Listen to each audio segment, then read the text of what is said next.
7, 6, 5, 4, 3, 2, 1. You'll never have the sacred stone.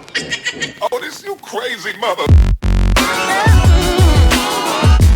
The Savachi syndrome, I'm telling you, I'm like, well, holy shit, that was crazy.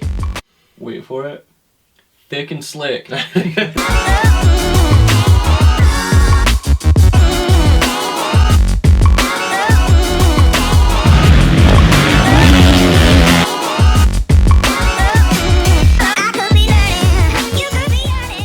What is up, everyone? Welcome back to another episode of the Moto Aftermath Show, the most uninformed moto podcast on the interwebs. We are on episode number 187. I am your host, Travis, and I am solo monologuing here for the race recap. I know everyone's kind of going to be disappointed with this.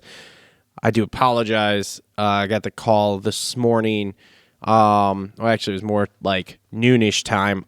So co-host Cole was in Vegas for the, what was it, the AIM Expo or whatever was out there. So he was out there for work and came home and is now sick. Not really sure what it is, but some sort of sickness. So he couldn't make it. And then other co-host Justin apparently has been fighting a stomach bug for the last 4 or 5 days, I guess, and woke up this morning puking his guts out. So, needless to say, I have no co-host. I was working on some other projects in the shop today and didn't have time to really beat the bushes and try to get somebody in studio to co-host or somebody on the lines to co-host for the whole thing. No big deal. I do these solo monologues from time to time, so if you don't like the sound of my voice, well, I apologize. You might want to skip ahead. We are going to have an action-packed show here coming up. We've got Privateer hero Kevin Moranz coming on to talk about his night. And then in the final segment of the show, we have everybody's favorite controversial YouTube moto analyst, the one, the only Johnny Hopper, coming on. We're going to talk some racing and stuff with him. So before we get started with that, just want to thank our sponsors. So first off, show presented by Energy Fuel, the best fucking drink out there. Keep yourself fueled, energized, and strong from start to finish. Pick yours up at CoachRobStore.com. Again, that's Coach Rob with 2 B's store.com. Make sure to go check them out. Also want to thank Premier Custom Trailers. If you need a trailer, commercial or residential, Premier Custom Trailers has what you need. They work with the best manufacturers in the industry and specialize in all your trailer needs. Sales, service, parts, or rentals, they do it all. PremierCustomTrailers.com, located 5 minutes south of Kalamazoo on US 131 in Schoolcraft, Michigan. They put the custom in customer service. And as stated, they customize trailers and they sell trailers, and I have one, and it's awesome. It's got an air conditioner, it's got wiring throughout with lights and power outlets and everything, and it's it's fantastic. Tow's great, so make sure to check them out if you're in the market for a trailer. They don't just sell to Michigan people, obviously. So yeah, go check them out. And then our final presenting sponsor, TLR Coatings, Michigan's #1 custom powder coating shop. From two-tone wheels to motorcycle frames to small batch production jobs, TLR Coatings will powder coat anything metal the right way. Looking for some custom Cerakoting? They do that too. TLR Coatings, serving Southwest Michigan and surrounding areas for over 5 years. Check them out at tlrcoatings.com or on all major social media networks at TLR Coatings, including TikTok. We're on there. And we do shipping too. So if you're out of state, you don't want to drive your stuff here, you're looking for a respectable custom powder coater that does the job and does it right and will make sure everything's right before they ship it back to you, then, look us up. Give us a call. Shoot us a DM. Shoot us a text, something like that. And, maybe we can help you out with powder coating your next bike build project or car project or anything of the sort. So also on board with us, want to thank our other sponsors here. We've got a new sponsor for the show. It is Holester Co. They make Kydex holsters for things that go bang bang, if you know what I mean. So check them out at miholsterco.com. They also sell things that go bang bang and things that bang out of the bang bangs and all that kind of good stuff. So make sure to check them out. Owned by a moto guy, super great company, super great family operated store. So they're pretty great, and they want to welcome them on and thank them for coming on board with us. Also on board with us, Alias Sport, the Dirt Bike Depot, JT Cycle, Adept Creative Co, Gutter Worx, Isaac Nelson Designs, Clutch Media, all of them on board with us. So thank you to all of them. If you are watching on YouTube, please make sure to like, subscribe, comment down below. Those are the best ways to help us out. We are experiencing some growth in the channel, so that's awesome. I want to thank everyone who's been with us from the beginning. I want to thank all you guys that comment on the videos. You know, we go back and forth and try to talk it up and chop it up with you guys and get your takes and, you know, continue on down the road here as we try to guess what's going to happen next, because that's literally what it is a guess. If you guys are listening to us on any of the podcast networks, which would be SoundCloud, Apple, Spotify, or Google Podcasts, make sure to leave us a 5-star review on there. That'll really help us out. And make sure, like I said, share the content. If you guys want to buy any merch, help us out monetary-wise, there are Amazon links below. You click it, you go in, you can just buy anything you want to off Amazon. There's Patreon where you can donate to us. Big thanks to Kurtis Hodges for still being our one and only Patreon right now. We had more than that for a while, guys, just so you know. But it's a tricky task of growing multiple businesses at once on a very small budget as a solo entrepreneur. I'm working on it. We're trying to grow. That's why we got Clutch Media on board with us doing the From the Stands videos. So we're getting some of that content out to you guys. All right, so anyway, this is going to be a pretty normal show in what we talk about tonight. I'm going to go through I'm going to wrap up San Diego Supercross here. We're going to go through 450s and 250s. And then, like I said, we're going to have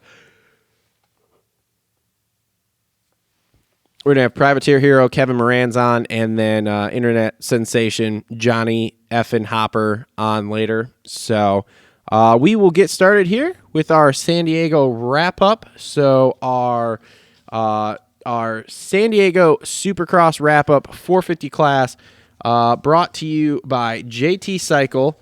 JT Cycle, serving Battle Creek, Michigan for over 30 years. Stop in to check out their full selection of Beta, Gas, Husky, and Suzuki motorcycles and power sports products. Need something for around the house to help keep things nice and trimmed up? They have that too, with a full lineup of Echo, Aaron's, Gravely, and Simplicity. Visit jtcycle.com or follow them on Instagram at jtcyclebc to check out everything they have going on. Some great guys there. They've been helping us out for a couple of years now, so thank you to them for being on board. And let's get into the 450 wrap-up. So basically, the way we're going to do this here, and just so everyone knows, I'm going to, I've got some notes I took from the race last night, which I always do. So I'm going to go through the notes that I have and what I kind of saw with the race, and then I'm going to run down the finishing order here. And anything I didn't cover, anybody I didn't cover that I might have a little spiel about or a little here and there, we will go through, and then we'll move on to 250s. We'll do the same thing, and then, like I said, we'll get on to Mr. Kevin Moranz. So starting off with 450s, let's talk about Chase Sexton. So we've all seen this coming. We all have talked about Sexton, AC, Mookie, all these guys. Who is going to be the first guy to break out and get that first win? There's been a lot of talk and speculation through most of the talking pundits throughout the industry that Sexton was going to be the guy. He was, outside of AC, the fastest guy. AC might have a touch more speed, but AC has hit the ground more than Sexton. And Sexton just, little tip overs here and there have pretty much cost him, and he hasn't really been able to put it together. He did put it together outdoors last year at Washougal, but hasn't been able to put it together in a Supercross on the 450 yet. But everybody thought it was a matter of time, and as I even pointed out at last week's show to Justin and Cole, at some point one of these guys has to win. One of these guys has to win, because at some point Tomac, Webb, Roxon, Ando, they're going to retire, and we're going to have, somebody's going to have to win a race. Like, it's not like nobody can win. It's not like we have 22 guys go to the line, everybody crashes and dies during the race. Like, it's not going to be a thing. So Sexton was the first guy to get it done. The night was interesting for him. It wasn't exactly picture perfect. It wasn't top qualifier, whole shot win, heat race, whole shot win, main event. He did whole shot the main. However, Marv got him very quickly after. It was him and Marv were basically neck and neck for the whole shot there. And then Marv got him and led him around for, I think it was a lap and a half, maybe even two. And then even Ricky and I believe Lee on the broadcast were talking like, is he going to wait around like he did and be patient like he was with Kenny 2 weeks ago, or is he going to make a move and go? And he didn't wait around. He made a move, and he went to the lead, and he pretty much checked out at that point. Not a huge gap. I think it was 5, 6. He ended up winning by 6 seconds, and I don't think it was much more than that most of the time. He built that over a couple, 3 laps, and then just pretty much maintained, just hit his marks, maintain, and it's good to see. I'm glad to see Chase do it. Now, the big question mark here is does he continue? Does this leapfrog him into that top group with Tomac, with Webb, with Kenny, with Ando, with those guys who can win races and be the guys come the end of the season? Or is this kind of like a one and done, and he wins one and he doesn't win another one till either maybe late in the season, doesn't win another one till next year, something like that? That is what we are all going to have to wait and see at this point, is what happens with that. So that'll be something to keep an eye on and see what happens. But overall, I mean, that was a good win. He went out, he did what he was supposed to do, and made it happen. And so congratulations to Chase, and we'll see where this takes us. Sorry, I had to get a drink there. I usually can do that when Justin's talking. Next up on my list would be the guy that passed him for the lead. So that would be Marvin Muskin. And I'm confused with Marv. So Marv had a decent heat race. Him and Kenny, they got passed by Webb. Webb took off, and then they actually reeled Webb back in the heat. And then in the main, Marv gets a start. He goes to the lead. And then he just starts fading, and he faded all the way from first back to 10th. So I haven't heard anything as to something being wrong yet. I'm sure we'll hear more as the week goes on. But for right now, I have more questions than answers, really, much like JT said on his podcast here I was just listening to. There's just like, what the hell happened? I don't understand how Marv has looked okay all year. I mean, he was 4th in the first race and all that stuff. So I just don't understand how he went from first and faded all the way to 10th. Like, maybe there was a bike problem or something that we didn't see. Maybe he went down, something like that I didn't see. I don't know, but he was fading pretty hard before that. I mean, Tomac got him, Kenny got him. All these guys just started getting him, and we were watching that on TV. So I don't know. The questions abound there, and I don't have an answer, so we'll have to wait later this week and see if we find anything out. Next up on my list, I have Anderson. Wins the heat super fast in the main. He was the guy. Now, the big question is going to be for everyone, was he going to catch and pass Chase? I don't know. I don't have a good answer for that because I'm not really sure, honestly. Might he have caught Chase? Yes, but catching someone and passing someone, two completely different things. Do I think if he catches him, maybe can he pressure Chase into a mistake? Maybe. I'm not sure. We all know Ando doesn't pull any punches when he goes to pass someone. If he needs to move you, he will move you. But I don't know. He was the fastest guy in that main though. Absolutely, hands down, the fastest guy. Making moves, moving people out of the way, and not in a dirty way, but just moving people. And in fact, we saw that because Kenny was running third or something, second, third, I don't know. And Ando came up and just cleaned him out after the whoops, in the turn right after the whoops. So, I say clean out. It wasn't really that greasy of a move. He just pretty much came up the inside and just swept right through, and Ken was just in his way. So, but then as we all know, bikes start smoking and the fade begins. And he faded all the way to 8th place. So what we're going to have to do is pretty much wait and see if we find anything out about what was wrong with that bike. There's lots of speculation that he smoked the clutch in it, which is super funny in the fact of Tomac was doing this for years on Kawasaki, and everyone was like, oh, it's Tomac, it's Tomac, it's Tomac. Well, apparently it's not Tomac. It's a Kawasaki thing. So I don't know. That bummer for Ando. He had a chance at going at least second place, if not first place, and really having a little points lead here 3 rounds in, and being the best guy over 3 rounds. So either way, the winner in all this is us because he is a revitalized Jason Anderson who can pull off race wins and can go to the front and can be the fastest guy every given race at this point. So we'll have to continue to see how this progresses. Hopefully they get that fixed, and next weekend we don't see that kind of issue, and we see him back at the front, but we'll have to wait and see. Next up on my list would be the guy he took out, Ken Roczen. So I heard in a post-race interview, Kenny say they had been playing around with the bike all day. Every time they went on the track, they had different suspension settings, which that creates an issue of how do you get comfortable on the bike for the race then, because if you're always playing with it there during the day, like getting comfortable would be tough. So in the heat, I thought he looked really good. Obviously Webb passed him, Marv passed him, and then him and Marv kind of hooked up, and they went from Webb pulling away from them to they closed it back down. They were both within like a second and a half at the finish of the heat race. And so I thought, okay, cool. Like this is going to be a good battle here going into the main, because these guys look like they have their shit together. And Kenny looked pretty good in the main. Like he looked pretty okay.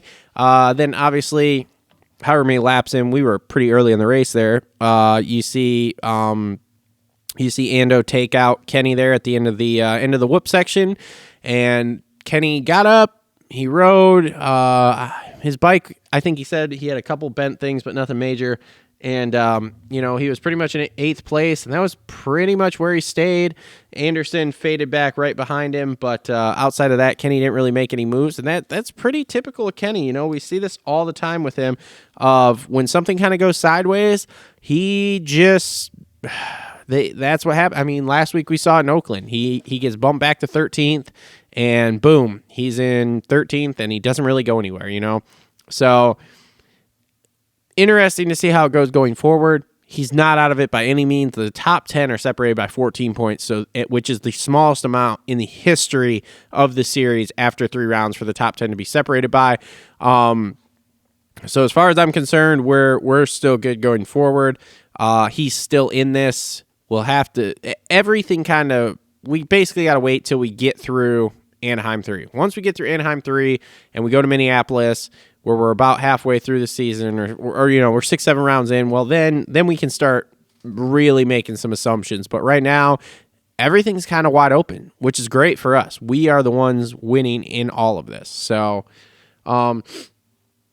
next up would be the guy who finished in second. He would be the guy who is leading the points right now, Mr. Eli Tomac. Now, I made this comment pretty much, I can't remember if it was in the previous show or if it was in the A1 wrap-up show. Tomac's January is notoriously bad. He's a slow starter on the season. He does not do well. So if he can figure out January, which was what I said, these guys could be in major trouble. Major trouble. And basically, this isn't looking good for them. We all know that Tomac come February, March, April, that's when he really comes on. That's when he is known for clicking off 6, 7, 8, 9 wins all over the course of like 10 rounds. He's in first place in points right now. He hasn't won a race. He's gone 6-4-2 this year. He looked good. He had a good start last night. Their team manager said that him and Ferrandis had worked on nothing but starts this week, which is good because that's exactly what they need. It's not lining up well. Well, it's lining up awesome for us because there's another man I'm going to talk about next who is also right in this. But yeah, he is. He seems to have something figured out here because his finishes are better. They're still kind of like we saw the 6th at A1 and we all kind of went, uh-oh, like same Eli, different bike, different year. But since then going 4-2, and he looked good last night. He actually passed Barsha last night. In the heat, he did not pass Barsha, and I had wrote a note that said, oh, here we go. Eli, once again, can't get around Barsha. In the main, he figured out that in the whoops, he was faster. He was very patient. He waited for it. Boom, blitzed by, and then was just gone. So, Yeah, I don't know. We're going to have to keep an eye on this and see where this goes from here. But right now, that he has the red plate 3 rounds in, and his finishes are trending in the correct direction. So we'll have to see how this goes. But I wouldn't be surprised to see Tomac leading these points here for a significant amount of time now, especially if he's getting this figured out. Next man up on my list would be Cooper Webb, finished 4th. Now, with that being said of how good Tomac is, Cooper Webb here is also in a very good position. He's currently in 3rd in points. He is 1 point down from Eli Tomac. So by no means out of it. In fact, the top three I think are 1 point, and I think 4th it's like 2 points out. So Webb has gone 2.74. So needless to say, I also think these boys are in trouble with this. And as I keep saying, the winner in all of this is us, the fans, the talking pundits, all of us who love this sport. We are winning at this point, especially with the the parity we're seeing in the class, because you could have Tomac go out tomorrow, race a race, get 6th, Webb wins. Then we go to the next weekend, and it's the exact opposite. Tomac will win, Webb will get 6th, throw everybody else in the middle, and everybody's within 5 points. So this is lining up to be awesome. I hope this continues as we go. One of the fun facts here is we usually have no more than 5 or 6 winners in a year. We're 3 races in. We have 3 different winners. So next week, it's all of a sudden, oh crap, we could have a 4th different winner and be on the verge of hitting our mark, 5 races into the normal amount of different winners we have. Now, Webb last night, I thought he looked good in practice. I thought he looked great in that heat. And then he did an interview after the race and said that he felt like crap all day. Last week, we know he was sick all week. We found out after the race, of course, that he had been sick all week and like really sick. So that 7th in Oakland was a good gutting it out finish. That's not the first time we've seen him sick. Back before the disease that will not be named on the show right now hit, I believe it was in 2020. I believe it was like A1, and I don't know, the first couple rounds there, him and Zach were very sick then too, probably with what we won't speak of right now. But anyway, there's lots of crud going around, so for him to be sick, not a surprise, but just a great finish for as bad as they said he was last week, and then to come back this week, and now he pulls off a 4th place, and like I said, 3rd in the points, 1 point out. Man, this is shaping up to be awesome. But again, we got to get another 2-3 rounds in here before we can really start drawing any major conclusions. The last thing I have on my list of notes from last night, and this is starting to come out more and more here, would be the Barcia versus Bogle incidents here as we go along. So from my understanding, after the finish line, I think it was, and I haven't seen any videos yet. I was trying to look them up right before the show, but I had no service whatsoever in here. I believe Barcia committed a hate crime on Bogle. Needless to say, Bogle was not happy about it, and we all saw on the broadcast what Bogle did. Bogle basically went to the inside of the corner, knew Barcia was coming, went to the apex of the corner, waited for Barcia to kind of go around the outside, and then just right into him. Now, I'm a moron, and so in the broadcast, Ricky said, oh man, look at that, he stalls the bike. And there have been 100 stalls this year already, which is one thing I'm noting too, of like, why are all these guys stalling? But anyway, I digress. 100 stalls, and Ricky says, oh, he stalled, and me not thinking at the current moment, because it's late here in Michigan where I'm at watching the race, I just think, oh yeah, he stalled the bike, he got it started, and then it just like whoop, took off from him or whatever. He rides a Suzuki. He doesn't have electric start, so he would have to pull the Kickstarter out and kick it to get it going.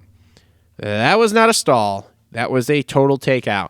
And we're finding out now, yes, it was a total takeout. So after the race, Barcia and Bogle got to go to the AMA truck. Bogle got completely DQ'd from the race, so 22nd place for him, and Barcia got docked 1 position. Now, here's my thing here. I have no problem with Bogle getting DQ'd. I think it's excessive, but you do need to send a message of like, hey guys, this cannot be frontier justice out here all the time. You know, like you can't let things get out of control. I get that. Okay. However, Barcia getting one spot, I think is way under.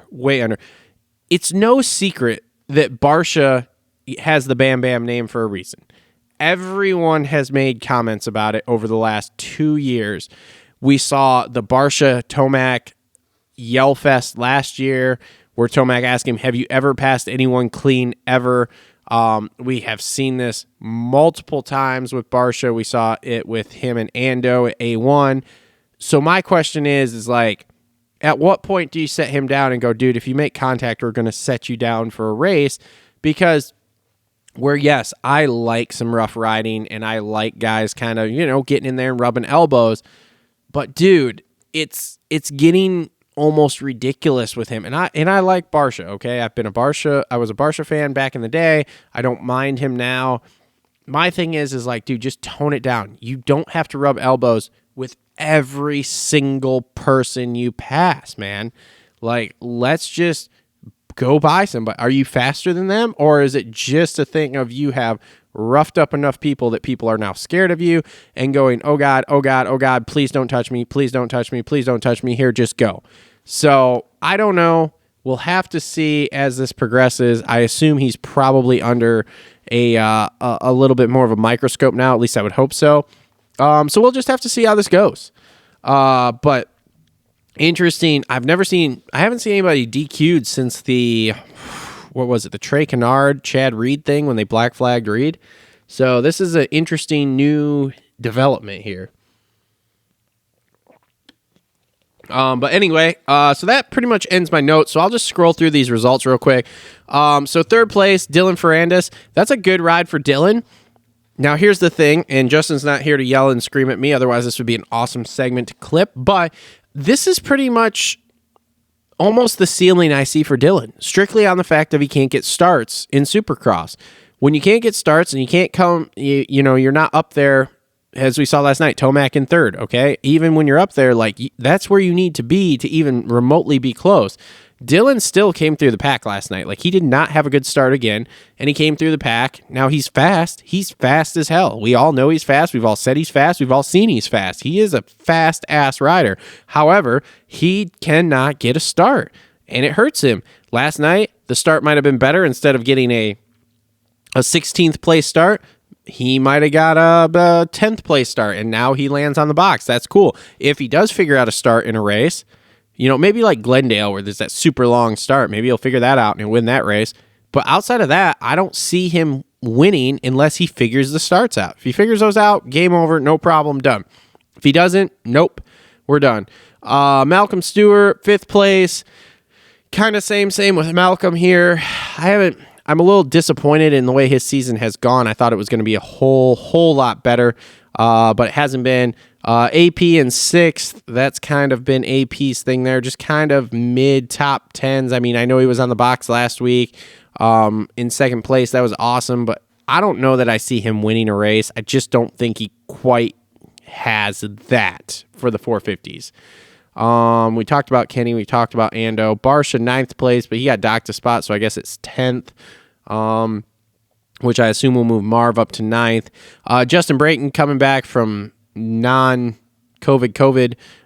He's in 11th. Max Anstey, I thought, had a really good night. He had a really good qualifying time. 12th place. That's pretty much, this is where I see Max as far as Supercross goes for this year. He's in that 8 to 12 range. That is what I see. So when I look at him for fantasy, which I had him last night, that is what I pick for, is that 8 to 12. Shane McElrath, again, okay starts last night. Not quite as good as what we've seen before, but still pretty decent. And 13th place, like, he's getting better. He's not fading back quite so far. And as a lot of the guys have said on different shows, like, he just needs to continue to get starts, run up front, and learn the pace. He hasn't rode a ton of 450 races. So he just needs to get he was off all last year, other than like the one race he came back and ran the heat race and like 2 laps in the main. So I think that's good for Shane. Dino, 14th. This is pretty much, Dino is another guy I see in like the 8 to 12 range. So this is pretty much right around there. I know he wasn't super happy. He had a good crash yesterday, from what I understand. So not bad for Dino. Heartthrob, Heart Raft, 15th. Again, that's right where I see him. He's more the 12 to like 16 guy at this point, but he's young in his career. The thing we forget is like Heart Raft's only, God, he's got to be 21, 22 maybe. Like, he's not very old. He got bumped out of the 250 class early because of just contracts and teams folding and everything else. So that, I think, is a good ride for him. Mitchell Oldenburg coming back in 16th. He was off last week because his kids were sick. Very respectable for him to not race last week because of that. Good ride for him. Again, he's much more consistent in this class because he's not out there trying to win, I think. Not that he's not trying to win. I think there's something in him that he's not like, oh my God, I need to go to the front. I need to go to the front. I need to go to the front. He respects the talent level in this class. So good ride for him. 17th, Chiz is going to Chiz. That is pretty much what I, oh crap. That's pretty much what I saw for Chiz. Josh Hill, 18th. Okay. Ryan Brees, 19th.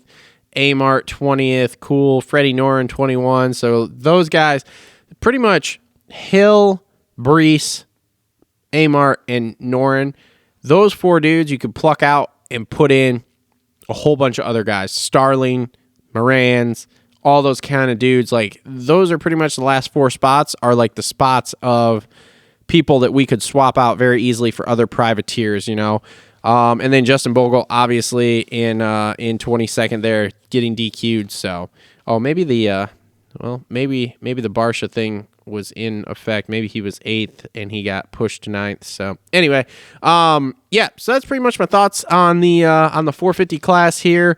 So we will take a quick break. We will come back here with privateer hero Kevin Moranz, talk to him about his night, and then we'll wrap up some 250s, and then we'll get Hopper on the line. So stay tuned. We'll be right back. Hello? Yo, Kevin Moranz. Welcome to Moto Aftermath Show, bud. It's good to be back. Yeah, well, it's just you and me tonight, brother. I got two sick co-hosts. They're being soft, apparently.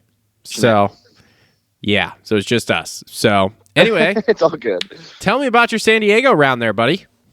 Oh, not too shabby. Not great, but part of it. Not a whole lot you can do. And, you know, I just kind of goofed up a little bit, slid and hit neutral on the start of the LCQ.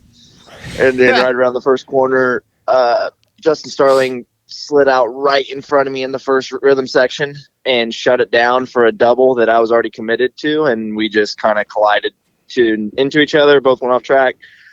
And stalled out for a little bit and got back going and came back to 9th. So felt really good riding, but just unfortunate when your LCQ starts that way.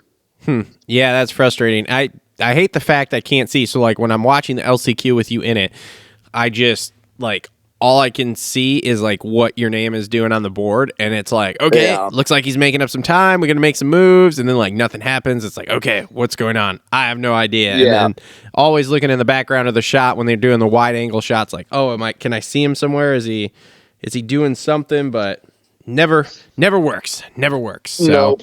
Yeah, I know it's a little bit annoying, but you know, usually we're up front, so we'll just have to do that next time. Yeah. So what was the deal? Like, did you like that inside gate a lot? Because the inside didn't seem to be really working there, from what I was seeing all day. So were you seeing something different?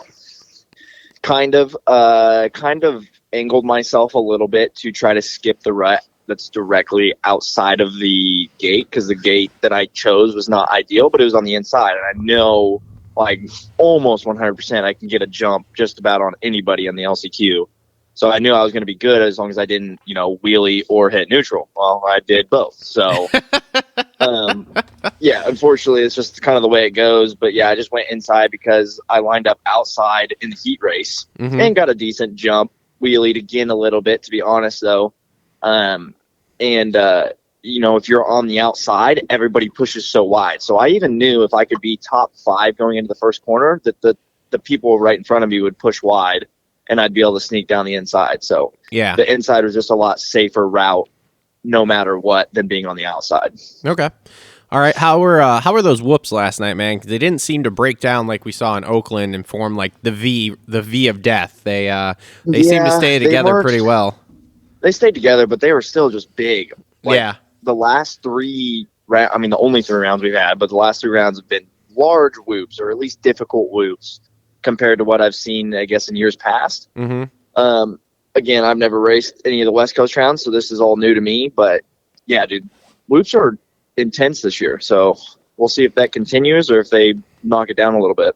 Well, you're not the only person I've heard say that. There's a lot of people saying, like, what the hell are we doing? These things are huge all year. So yeah, dude. So that's it. At least we only have one set this week as opposed to multiple sets. No joke. What did you think of the track outside of that? Because a lot of 90s. I mean, it was kind of, I guess, chopped up a little bit. So what did you think outside of that?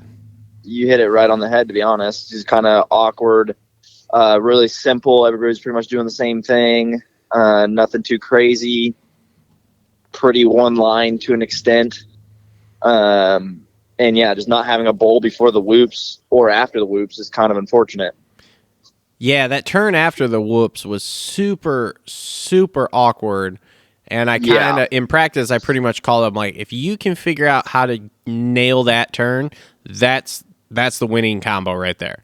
If you can come off there, 100%. hit that flat corner perfect and go, which we saw in the 450 main with like Anderson, like he had figured it out how to kind of get to the inside and kind of push people out. He did it with Kenny. He was doing it with a couple other guys, and it was working for him, and he was picking guys off and just going to the front. So, you had some bike issues this week. You want to, dude? It's been one thing after another. All right. Like, that's my biggest thing is, so obviously round one, wild scenario, would have never guessed that would have happened in round one, but luckily walked away from it.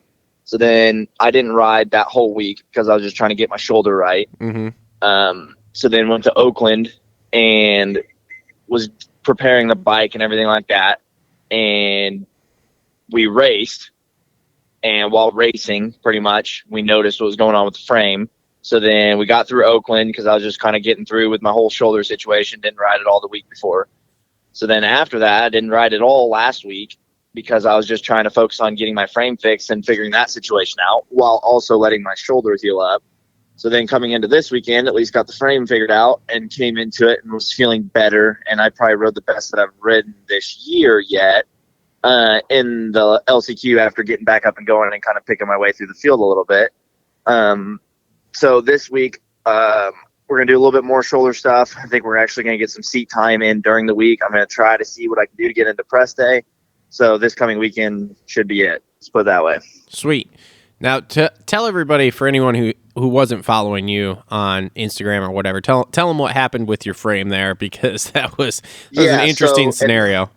At A1, I more or less clipped the double before the Supercross triple. It made my rear end go outside, and it caused my front end to knife very hard, which pitched me off the bike.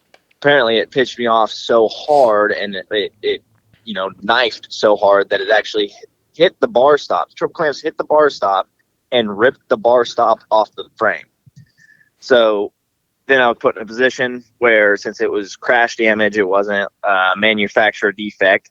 There's nothing that really KTM could do about it. So then I was put in a situation where I couldn't get a replacement, and I had to fix it, more or less. So yeah, that was the whole situation with that, is trying to figure out who can weld a KTM frame without having to completely frame the bike and that whole situation. So yeah, it was quite a mess. Yeah, but you found somebody, so that's good, man. That's sweet. So. Yeah, exactly. So Chuck Warren from Metal Tech, because he's like the guy out here apparently. He does a lot of the customization of some of the factory frames and some of the other stuff for these bigger teams. Mm-hmm. So he was the right guy for the job. Let's put it that way. Sweet. That's awesome. Now, you said you were going to try to ride this week. Any idea where you're going to try to go, or? No, it really just depends on what my situation comes down to, whether I can get into press day or not. Oh, okay. Hopefully I can finagle that, because that'll be a day of riding this week. So worst case scenario, if we don't even ride till press day, it's still going to be beneficial for us, since we'll be riding the track that we'll be racing this weekend, but I think we're going to try to ride Wednesday as well, and we'll see how that turns out. Okay. Now, when you and I kind of talked, you said you had some fluid in your shoulder. Are you getting that? You getting that removed, or what? Or just... I mean, it's just kind of like it's just something that it's just like inflammation and whatnot. So okay. take some Advil and ice up and just be smart with it is kind of the whole situation with that. I don't think it's anything specific like that I need to get drained, but yeah, it's battered and bruised and just needs to be in chill mode to an extent. Yeah, or at least be smart with it. Hey, it could be worse, man. Could be AC. Could have a tweaked knee and a tweaked shoulder and just be fucked since Jump Street. So, he has a tweaked knee too. Yeah, he tweaked it in practice. That's why I didn't ride last night. Because I guess goodness. Oh, go ahead. It's from his knee, not his shoulder. I figured his shoulder was done for. No, in practice they showed he came off the end of the whoops, and it kind of pitched him sideways, like to the right, and he just like dabbed his knee, and then that was all she wrote in. I think it was Q2, and then he went out there, obviously rode like I don't know, not even a lap of his heat, and pulled off, and that was it. Oh wow! And I was super pumped because he was on my fantasy team, and then I took him off in the 13th hour, and I was like, hell yeah, thank God I took him off. So I'm waiting for the day I can put old Kevin Moranz on my fantasy team, bro. It's no joke. I need some guarantee. This weekend. Yeah. So so I've been getting hit up a lot. Any thoughts on you doing 250 East, or we're still strictly doing 450? East is going to be more stacked than ever. I wish I was in. If anything, I wish I was in 250 right now. But I don't have bikes in place, and I don't have I'm not just going to cop out of what I came in expecting to do. So yeah, I just got to step it up more or less, and then we'll stay 450 the whole time unless a fill-in ride comes about. Okay. Because I'm not going to go buy 250s and get 250s built to come into a pretty gnarly coast. Because that's what sucks right now is 250 coast right now is pretty weak on this side. So it'd be nice to be in it right now. But, I mean, I'm already committed to 450, so that's what we're sticking with. Dude, I have people all the time. I've had, is he going to, like, he should switch and just do 250 West. And I'm like, he's missed the first 3 rounds. So what is he doing 250 West? Because he's going to get top 5s maybe. Like, okay. Then everybody, is he going to do 250 East? Well, I don't think so. Like, he's got a 250, but I haven't heard that he's building that to race. So I don't think, plus that coast, as we just stated, stacked. And then I don't remember what the other. There's been all sorts of shit people have been texting me. I'm like, dude, he's doing 450s. All right, this is what he's gonna do. It's rough for everyone right now. I literally just said in my 450 breakdown, when you get down to the bottom here, you have Norin, Martin, Breeze, Hill, and you could swap them out for say you 7 Deuce. I mean, Starling, A-Ray, Clayson, like there's about there's a solid 10 guys that have those last 4 spots. There's a dozen privateers guys or privateer-ish guys that are those last 4 spots until people start to drop off, which I don't know that we're going to really see here. So maybe, I mean, obviously AC went out last night, so that was one. But who knows what Savachi. the hell? Yeah, Savachi too. Yeah, that's right. I forgot to talk about him. But anyway, I mean that's a situation too that I've already filled in for those guys. So like, I just need to get my ass in the main event and then start doing a little bit better, and maybe that's an opportunity. Yeah. I mean, hey, trust me, if you make the main next week, the first place I'm stopping on my way out of that stadium is the RM truck to be like, hey, boys, need somebody to ride that bike or what? Yeah, exactly. Because he's racing without an ACL anyway, so, and I don't know what happened last night. If he, do you know? He's getting his knee fixed. He already said he's done. Oh, okay, cool. Yep. Okay, so he is done. Did you happen to see the Barsha on Bogle and then the Bogle on Barsha crime last night? Dude, I've already hit up several people that are close to either program. I want to see what happened between Barsha to Bogle. Because, yes, everybody saw on TV the Bogle to Barsha, but I want to see what happened originally. I was listening to Steve's post-race interview, and he was talking to Bogle, and you could just tell Bogle was pissed. Like, normally he's not like a real, like, yeah guy, but like he's chipper when he talks. There was no chipperness last night. He was fucking pissed, and I guess it was, from what they said, it was a fucking hate crime on Bogle, like what he did to him. And then I can only imagine, dude. Well, and the funny thing to me is, so I'm watching the race last night, and it's late here in Michigan, right? Because I'm on the East Coast, and fucking Ricky makes that comment on the broadcast about like Bogle stalling his bike, and that's what caused him to run into Barsha there. And my dumb ass, in my, I guess, a coma of right before I'm going to bed, is just like, oh yeah, that's probably what happened. And then today I'm thinking about it, I'm like, that, he dumb fuck. He rides a Suzuki. He doesn't have electric start. He could not stall it and restart it without putting his foot down and getting a Kickstarter out. So yeah, that was that's wild that because he straight up, and the best part is like he straight up planted Barsha, and then Barsha didn't do anything. He just got up and kept going. So this is but yeah, I'm with you. I was trying to locate the video before I started recording too, to see if anybody had Barsha just cleaning him out. I'm expecting a Brees 7 deuce deuce style takeout there. Yeah, dude, that's what I want to see it so bad, because there's no way that I honestly didn't even think about the whole electric start situation. Like, that's funny how you pointed that out. Well, dude, like I said, it's, by the time I'm watching the race here, it's, almost 1 o'clock in the morning, which is way past my old ass's bedtime. And so when Ricky said that on the broadcast, I was just like, oh yeah, because in my mind, every bike now has electric start. So if you stall like that, oh yeah, you just push the button and it starts, and you don't even have to put your feet down if you're still rolling. But he doesn't have that. So I don't know. Wild shit. Anything else you noticed? Did you watch the race last night, or do you like, when you don't make the main, do you just take off from the stadium, get packed up and take off? I just start packing up, and then like I'll catch, because like obviously it's on Peacock, so a lot of people have that stuff, and the race is playing on TV, in people's pits and whatnot. So I'd glance over every once in a while I'm getting all my stuff ready to go for the next weekend. Yeah. Okay. Cool, man. Well, I guess anything else, man?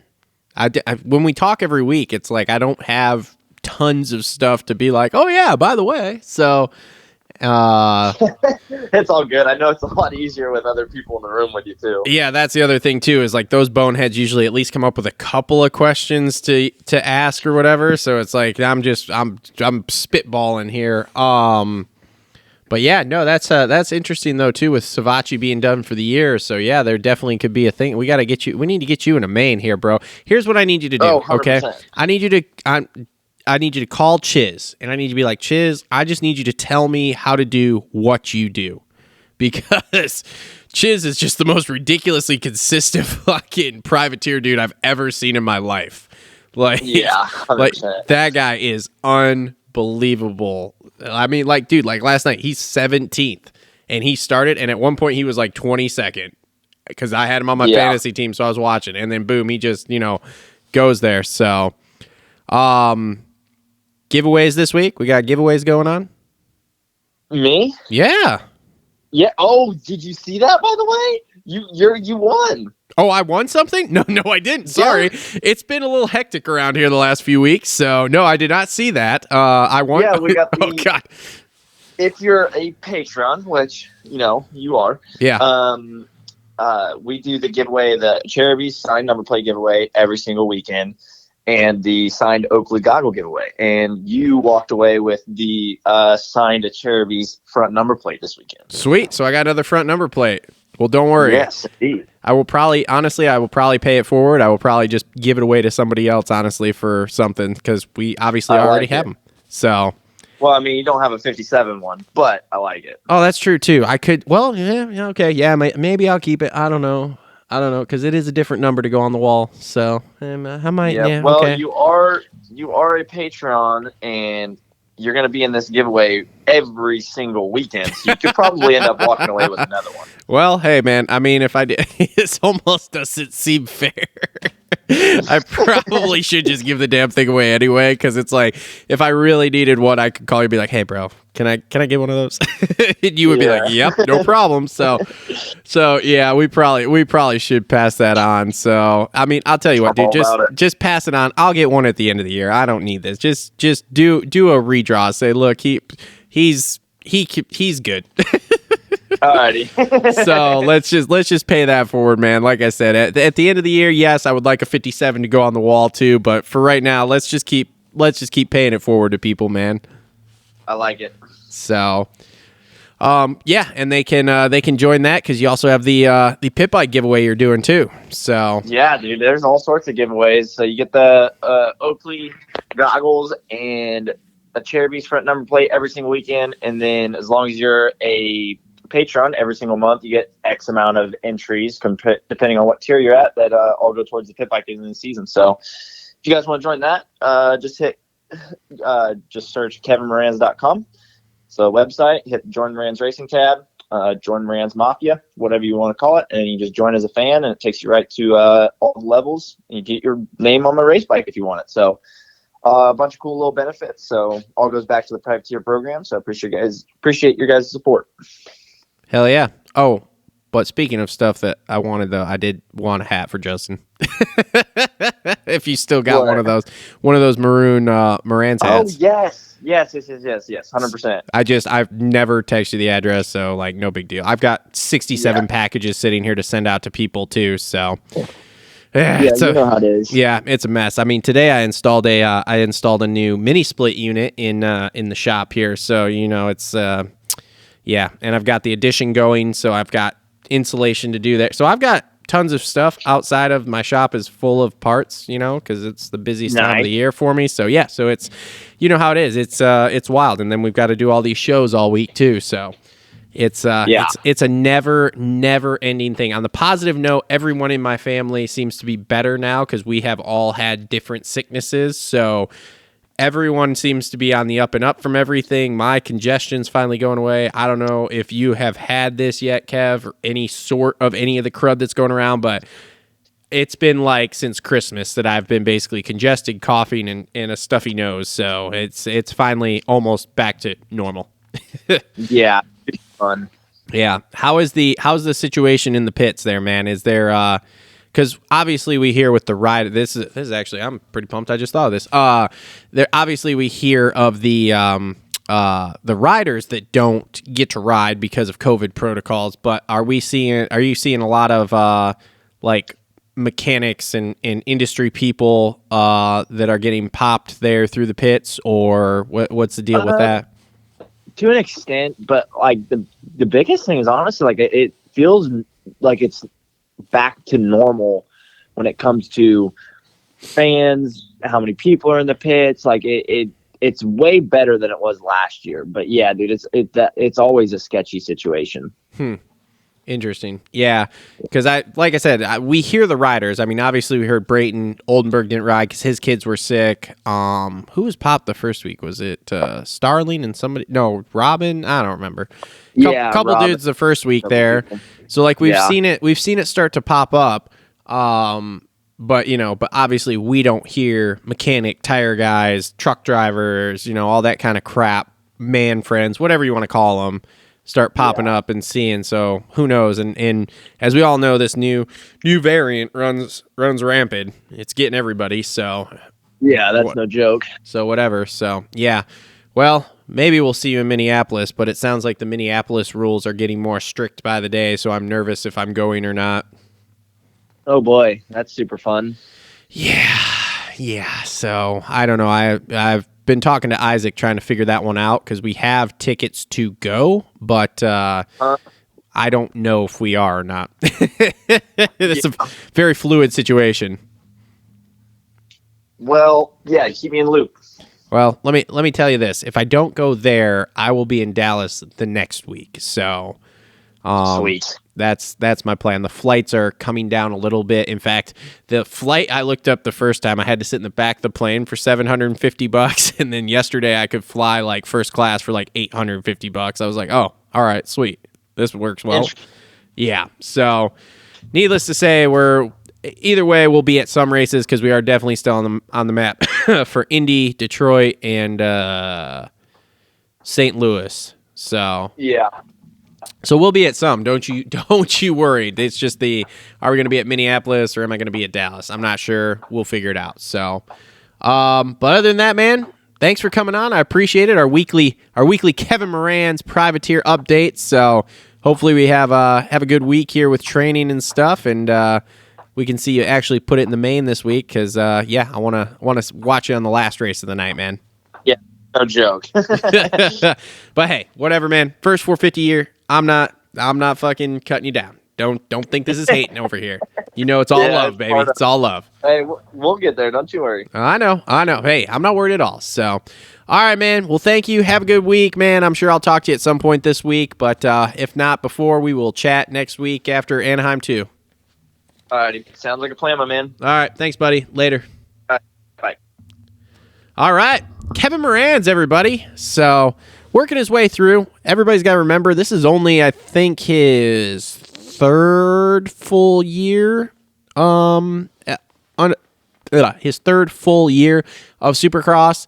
And I mean, he's only on his sixth 450 race because he did 250, 250, a partial year or two. So I think he was 18 partial year, 19 full year 250, 20 was a full year 250, 21 was 250 East, whatever started first last year, 250 East, and then he did 450 when they went West, but then he got hurt at Atlanta 2. So, hey man, he's learning, he's getting there, he's made enough noise in the industry to be talked about. I definitely think he's better on the 450, and that is strictly from an outdoor perspective, which I know outdoors and indoors are completely different. We talk about that all the time too. But having watched him very closely, I believe the 450 is a better route for him. And for anyone who's out there who is wondering, he doesn't have any plans really to ride 250. Now, I forgot to read before I brought him on, but Kevin Moranz was presented by the Dirt Bike Depot. So if you need some new moto gear but don't want to pay those expensive retail prices, shop the Dirt Bike Depot for all your moto gear needs, gear sets, boots, helmets, goggles, and more. They specialize in athlete-only boots as well as tons more items that you can't buy in the stores. Follow them on Insta at Dirt Bike Depot and DM them with any questions you may have. And if you want to get a little discount at Dirt Bike Depot, you can get 10% off with the code TMAS10. That's TMAS10 to get 10% off from the Dirt Bike Depot. Okay, so we got some time here before Johnny Hopper comes on. So let's move on here to the 250 class. Now, 250 West here, as Kevin kind of mentioned, it's getting pretty depleted here pretty quick. I don't have a ton to talk about. The 250 review is going to be brought to you by Worx Gutters this week. Gutters.com. Make sure to check them out. Moto family over there, Kayla and Josh Libretto own it. They are Southwest Michigan seamless gutters experts here, so make sure to check them out. Great people, great moto family, and some real patriots. So make sure, like I said, to check them out. Shout out to Kayla and Josh there for bringing us the 250 wrap up here for this week. Now in the 250s, I'll talk about my notes that I kind of took down, and then we'll kind of run through the finishing order and go through there with anybody I may know, but it's getting a little thin, so there's a lot of privateer guys, and I'm not up on every privateer guy that we got. So anyway, let's start with Michael Mosman. Finally pulls off the first win, and here we are. We're in the same spot we are with Sexton. Is this going to continue, or is this going to be it, like a one and done or one every once in a while? He needed to get one done. We've all said this with him too. He needs to get one. He's the one guy that we really think has the speed to compete with Craig. Hopefully this sparks some more intensity with him. Not that they really lack that. He just had dumb mistakes, but hopefully this sparks something in him, and we can watch him really battle with Craig here, and it'll make this series interesting instead of Craig just running away with it. So great on him. I have met the kid. He's a nice kid, even though he doesn't answer my text messages. I don't know why. Whatever. Anyway, would love to have him on the show if he's listening. I know he's not. But anyway, great to see him win. And like I said, hopefully this will make the top of the class more interesting, because right now it's not great. So second place on the night, Hunter Lawrence here. He had the opportunity to get Mosman and get out of there. Now, we're going to talk about lappers a little bit. I know no one wants to really talk about lappers all the time, because we do. It's a constant thing of like lappers. But you had lappers in the whoops are what caused the issues with Lawrence. I mean, and realistically, Swole is... So Thrasher was getting lapped in the whoops, which caused the initial problem with Lawrence running into the back of Mosman there and crashing.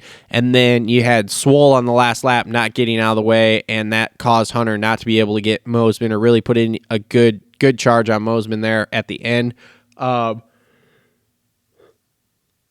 So lappers playing a factor there, and it's annoying, but it is what it is.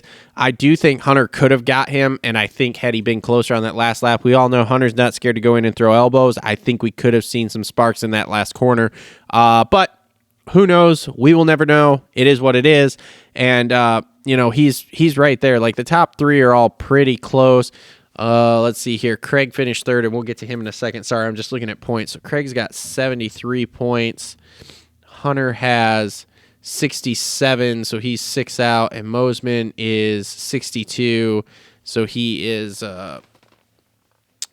what's it called? He is 6. I don't know. He's within 10.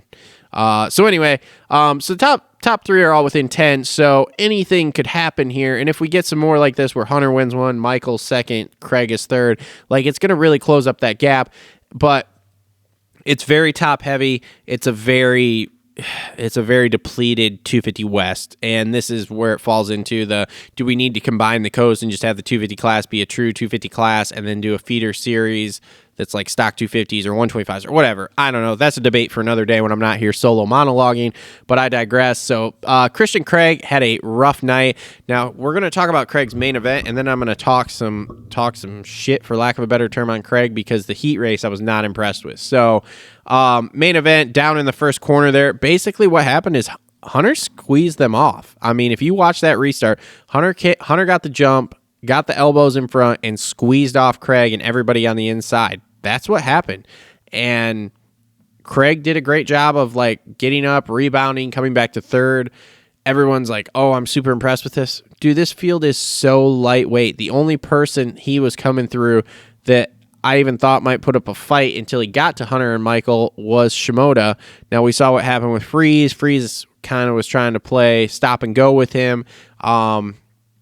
Luckily, Craig got by, and it didn't really cost him anything other than some time, which I don't know that he was getting up there to those top two anyway, but whatever.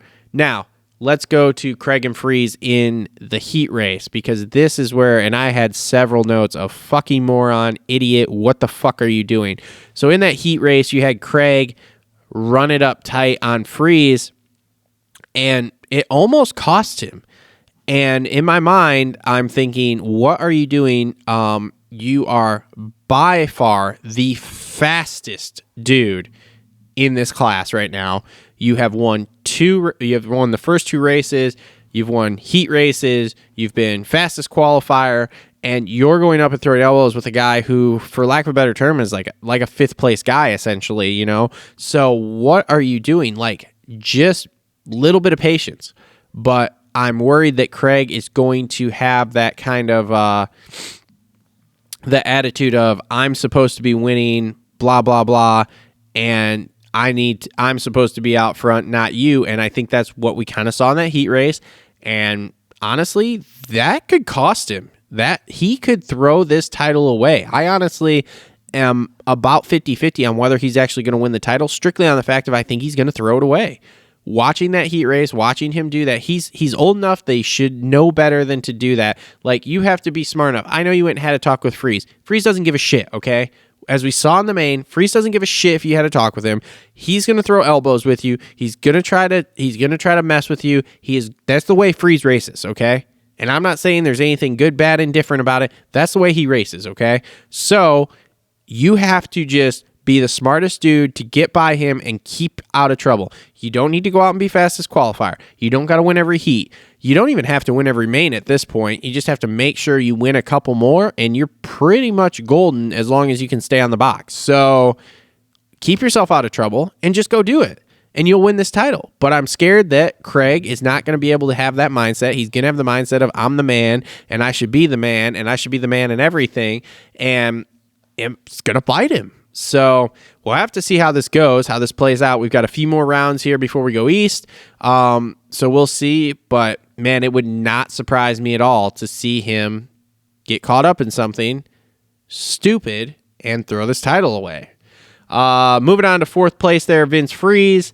Freeze did Freezy things. Good starts. And then, what he did with Craig, that's just a Freeze move, okay? We've seen this with him for years. He's not going to change. He's never going to change. So don't think he's changing.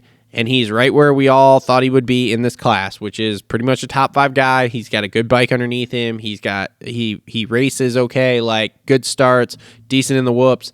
So this is what he is. Is he going to be on the box at some point? Yes, I think he's definitely going to be on the box. Could he even pull off, like, in one of these Triple Crowns a win? Yeah, I think he could. But this is pretty much where I see him, is top 5, 4th, 5th, maybe a 3rd here and there if something happens to those top 3 dudes. But those top 3 dudes, no one else is really touching, except for maybe the next guy who's 5th place, which is Joe Schmoda. And this is just bad luck on Joe's part. He just can't seem to get a start. Little tip overs, big crashes like last week. Luckily he doesn't get hurt. He's apparently flexible or something, so he won't get hurt. But man, it's just it should have been a year of like Joe battling with those other 3, and Joe is struggling to even maintain in the top 5 right now.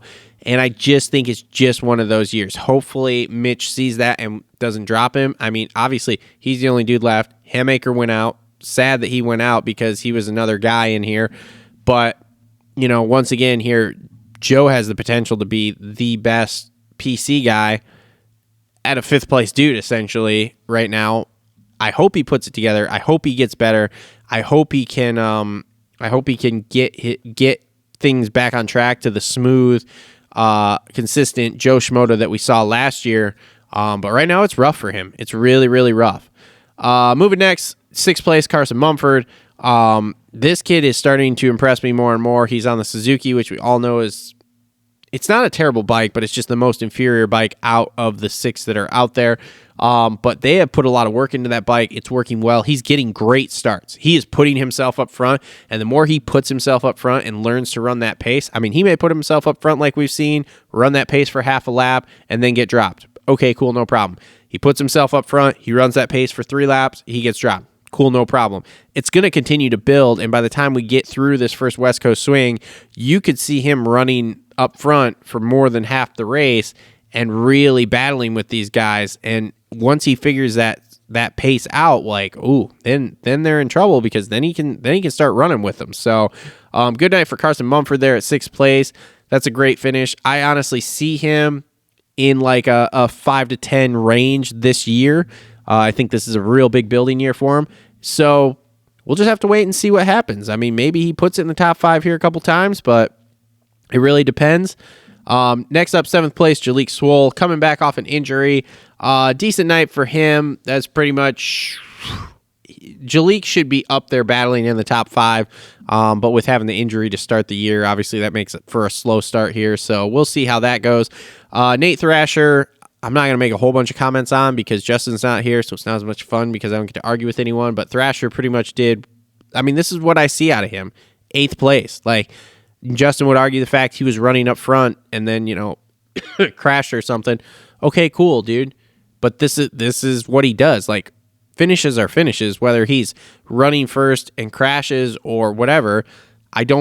I haven't seen finishes like he got 5th last week. Okay, cool. If that's the best he does, well, then that's not a great look. Cole Thompson out of Canada at 9th. Okay. Carson Brown 10th. Pretty much great. 11th place, Dylan Walsh. He had a good night. Good start. Ran up front. So not bad. I believe he's from New Zealand, I think. Yeah, that's what it looks like. So New Zealand. So a good night for him for coming over here and trying to race Supercross. Derek Kelly, very Derek Kelly night, 12th place. Chris Blows, 13th. I heard he wasn't happy with that. Robbie Wageman, 14th. He had a rough night. He was down that first turn pile up. Maybe Wageman wasn't. Ryan Surratt was, 15th place for him. So that was a good comeback ride because he was like in 20th or something. Devin Harriman, 16th. Okay. Schwartz, 17th. Schwartz is just not great at Supercross. That's all there is to it. He's good at outdoors. He's not great at Supercross. So we'll see. Dylan Woodcock, 18th. So that's cool. Brandon Ray, 19th. Caden Amarine made the main, so that's cool, 20th. Justin Rodbell won the LCQ, so this is Rodbell's, I think, first race. Not the summer of Rodbell, but the winter of Rodbell here, so 21st. And Garrett Marchbanks went out. I don't know what was wrong with him, 22nd place. So, yeah, that's pretty much the 250 class. It's getting really, really top-heavy and really, really weak throughout the 250 West, so which is cool for these privateer dudes because it allows for a lot of them to get up there and really get some experience riding the main event and really riding under for the full 15 minutes and stuff. But it's not great for us fans, but that's okay. We only got a few more rounds and we're going to be East, and the East Coast has 30 good dudes to start with, so hopefully that will be a lot better. So anyway, that's been the 250 wrap up, again brought to you by Gutterworks. So we are going to take a break here. We'll come back with the one and only Johnny Hopper, and we will see what we can get into with him. So thanks for listening. We'll be right back.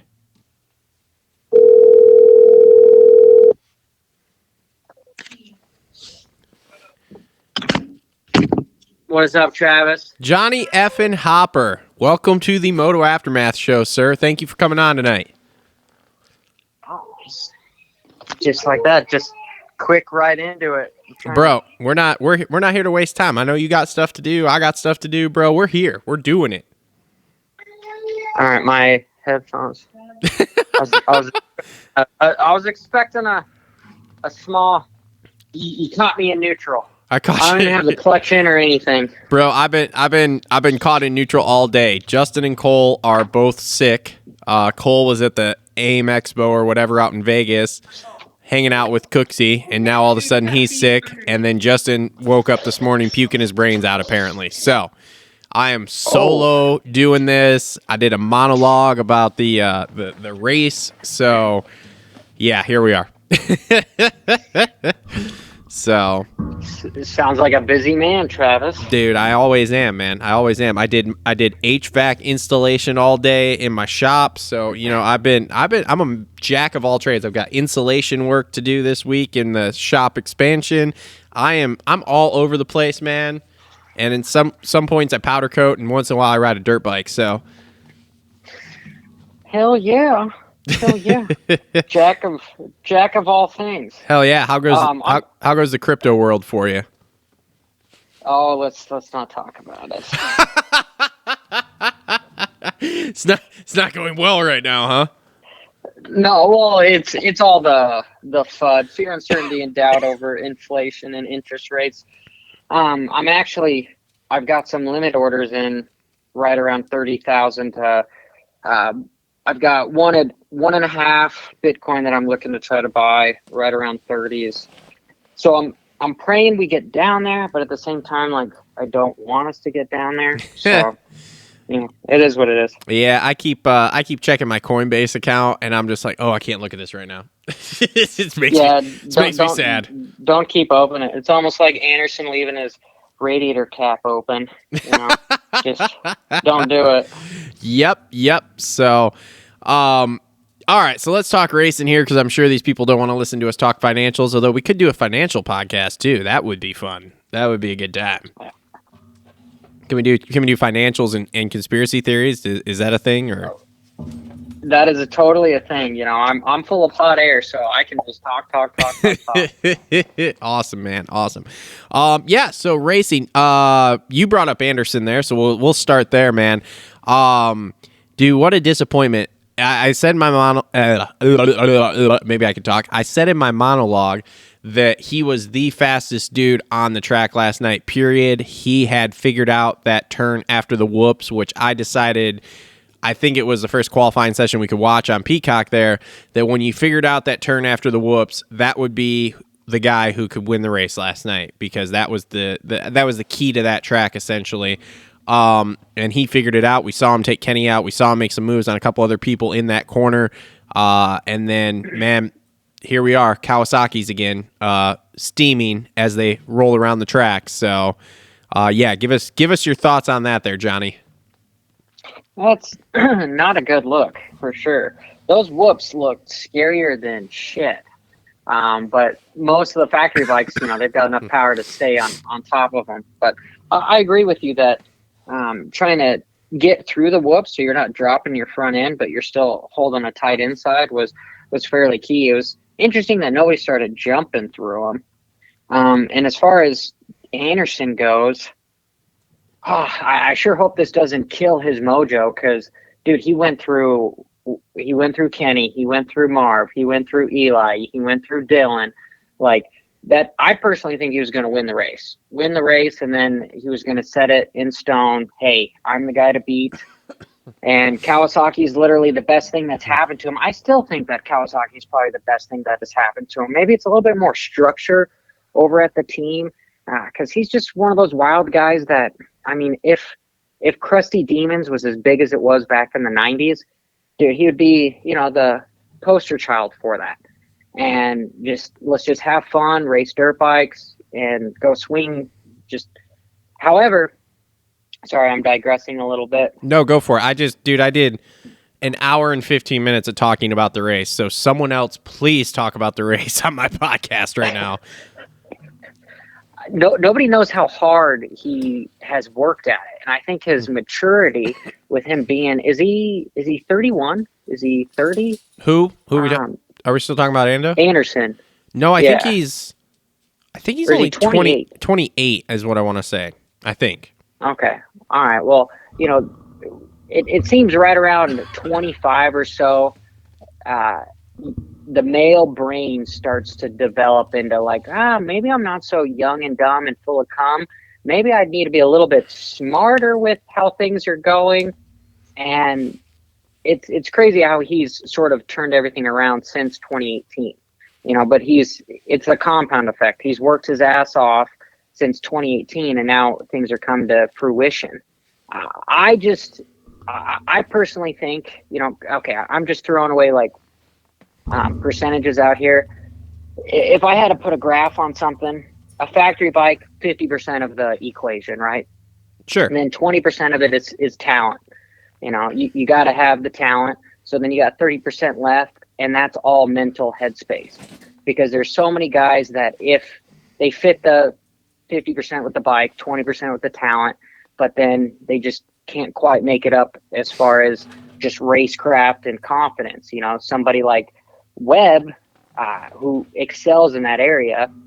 Anderson, after winning the race last weekend in Oakland, and then now here in San Diego, which I personally thought he was going to win. And if he didn't win, he was going to get close, but that was going to be a lot more forward momentum moving to the next race. So I just hope it doesn't kill his mojo like the bike let him down, you know. So that was a hell of a lot of digression to say that it's really a bummer that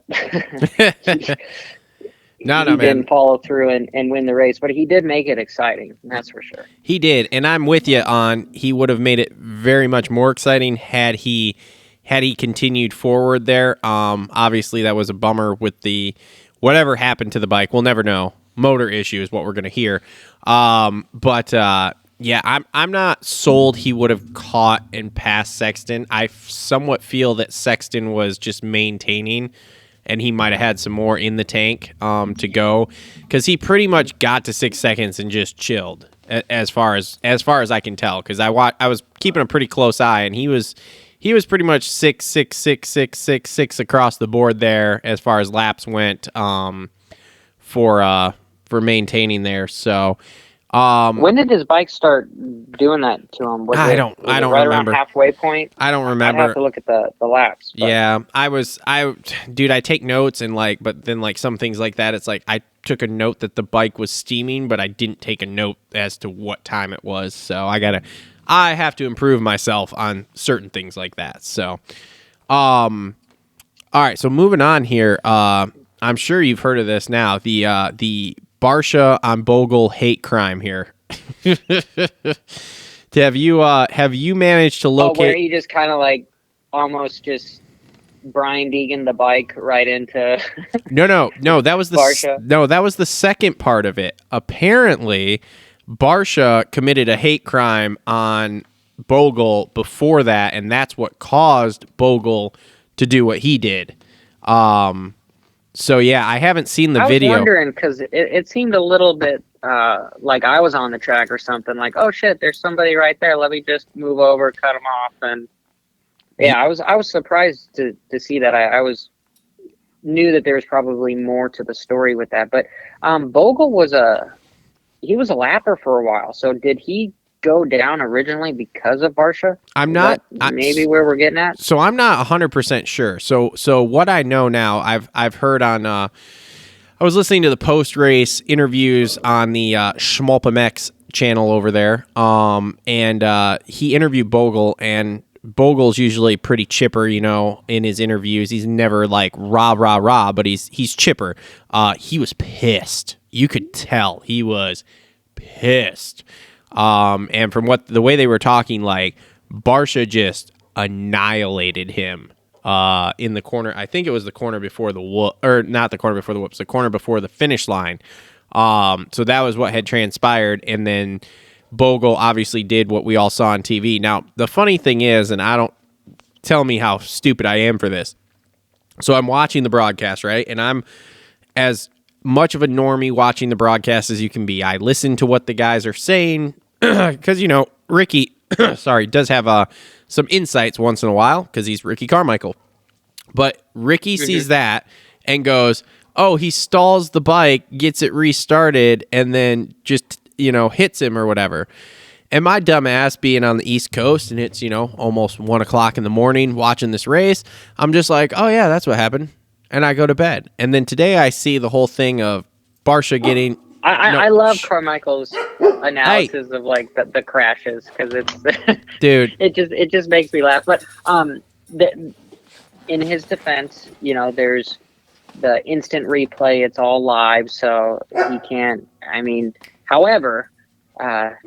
just earlier that race, I guess I don't even need to. Fuck it. I already jumped into it. I heard him talk about the low siding in the start, and it was really because he was like, oh, they just went into the first corner too hot. And he was like, well, no, Hunter's just cutting him off kind of a thing. But no, I hear you. And what sucks with that whole deal with Bogle is on TV, you're all of a sudden kind of national enemy number one because you don't see what transpired before. Yeah. You just see the aftermath of it. So somebody not digging for information could just be like, oh, look at Bogle. What a dick move to Bam Bam. And, that was uncalled for, and you didn't, you don't have the whole story. Well, my big thing is where I went, man, Travis, you're such a fucking idiot. Bogle rides a Suzuki. So in today's day and age where we all have electric start, I'm just thinking oh yeah, he stalled it. He hit the start button. He didn't have the clutch in, and boom, that's what happened. Kickstarter, don't they? Yeah, they have a Kickstarter. So dumbass me, I'm like, you fucking moron. He would have had to have literally stopped, put his leg down, pulled the Kickstarter out, and kicked that thing. He didn't stall that. And then when you watch it back after that, you go, oh yeah, he didn't stall that. He knew Barsha was coming, and he waited and was just like, boom, bitch. So yeah, that'll be interesting to watch going forward. Now, one thing I did say in my monologue is, okay, Barsha's got the Bam Bam name. everyone, it seems like, has talked about this. Last year, we had him and Tomac screaming at each other after the main in one of, I think, the Houston races or whatever, basically with Tomac saying, like, have you ever fucking passed anybody clean? You know, so my question is, and I don't think there was anything wrong with what the AMA did last night. I do think the Bogle punishment was a little bit harsher than maybe needed to be. We'll shed some light because I haven't looked into it. Barsha, did they DQ him or did they just find him? No, they DQ'd him, and then Barsha got one spot. So it's like my real question is, okay, how many more times do we let Barsha do this before, like, you say, okay, that's it, you're out for a race or something? Because this isn't a secret that this is how he rides. So at some point, and we've all seen it. I mean, we've had Anderson in A1. Oakland was pretty mellow. So, like, okay, there wasn't anything there. Now you've had this hate crime is what I keep using, which is not what it was. But anyway, hate crime on Bogle. Like, how many more times do we have to see stuff like this from him before you actually give him a punishment where it's like something substantial and he goes, okay, maybe I shouldn't ride quite this way. And I like the rough riding to an extent, but man, at some point it's like, dude, come on, man. Like, let's just see not that for some time. Well, okay. Or tell me I'm way off base. You can tell me I'm way off base too. Sometimes I'm a fucking idiot. No, you're right. You know, it's better to ask for forgiveness than permission. And I've heard from the powers that be that the rules are guidelines. They're not necessarily rules. Yeah. You know, so they can change them as they see fit. And if you DQ Barsha, well, his title hope is completely gone, right? Mm-hmm. You know, so you don't want to just completely do that to a guy because you lose all motivation from him. And, you know, he is kind of one of the stars of the sport, and he's promoting a lot with his BAM TV on YouTube now. And, you know, he's bringing a lot of content and some new viewers to the space. And, but with that being said, it's happened in a few races now in a row. Well, not necessarily in a row, but from A1 to race 3, like, it's consistent, right? Mm-hmm. So maybe the punishment needs to be not just based off of round 3, but prior issues. Yeah. And I would probably say it needs to be a little bit more severe. With Bogle, it sounds like his punishment was more severe because he got DQ'd, but I believe the dude was already down a lap and a half or two. So, like, it's, what are you going to do? You know? And I think more than anything, even points wise with these guys, it's kind of just a small slap on the wrist because, yeah, their bonus structure with their pay is based on how they finish. But I guess if you really, really want to make them stop and think of something, well, you know, you fine them a substantial amount. And I guess it would be up to the race director to make that call. If you don't notice, I've got quotations and over the phone here with my voice. Air quotes. It would need to be a substantial fine to make them go, that's not okay. Because you don't want to endanger another rider because, you know, let's face it, these guys are going down like, you know, bowling pins. You just let them take themselves out and they'll take themselves out because they'll make silly decisions like AC for not taking time to let himself heal because now he might be out the entire season. And that whole thing just pisses me off too. Yeah, that was a mess with him going off, and I had him on my fantasy team, and I was really pissed for a second, and then I went, oh wait, no, I took him off. So, so the piss got a little bit less, but yeah, that is a sad state of affairs of like coming in injured with the shoulder, and like I see it to an extent with that, especially with that because he can't hurt the shoulder any worse, you know.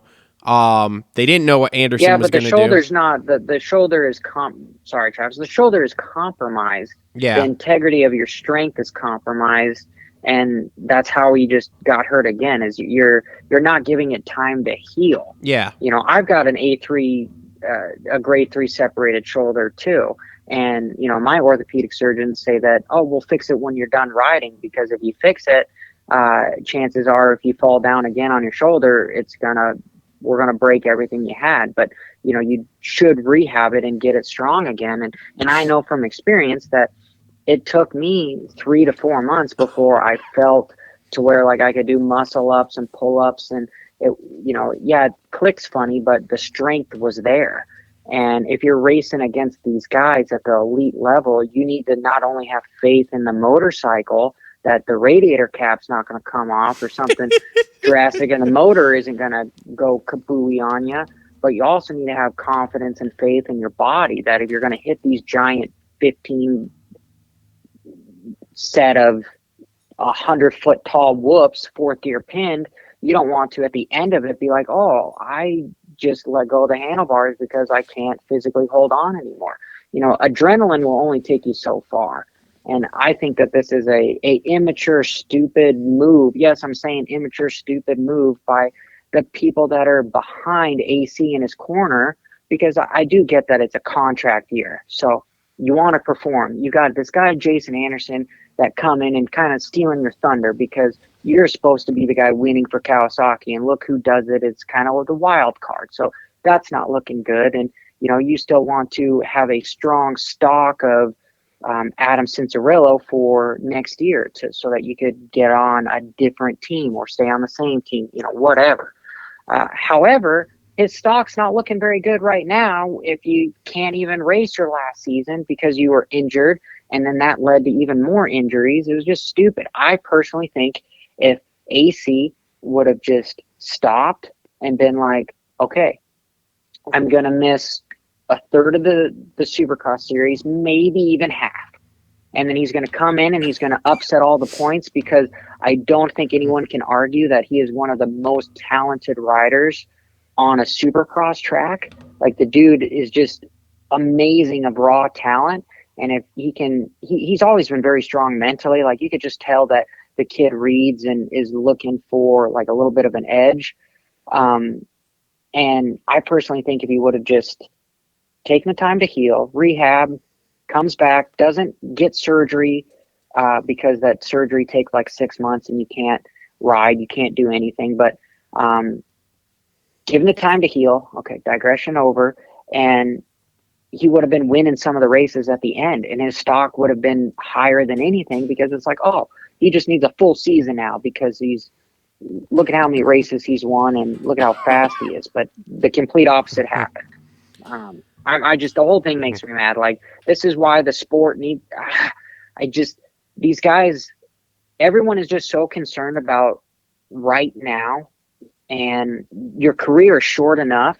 You shouldn't make it even shorter by doing something silly, you know, especially riding a motorcycle can promise, because let's face it, there's 17 rounds. Guys are going to be injured because they're going to have some sort of a practice crash, some sort of a qualifying crash, just overworked, underfed, underslept, something, broken toe, broken hand, halfway concussed, whatever. They're going to have some shit happen to them throughout the season that they're going to have to overcome.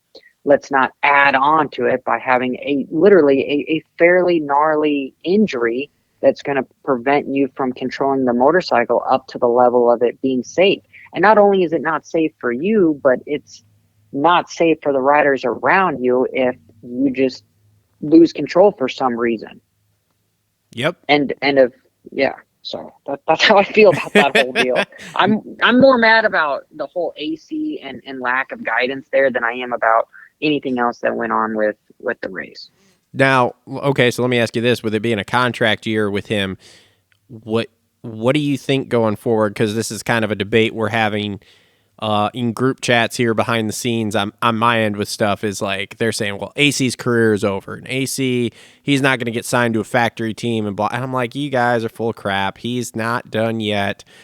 As I say, Justin's just hating on Jesus, and God watches you, Justin. So you're in trouble because you're hating on Jesus. All right. So, what do you think? Do you think he'll go to it or stay on a factory team next year, or do you think that this is gonna cause issues here of him being on factory equipment come next year?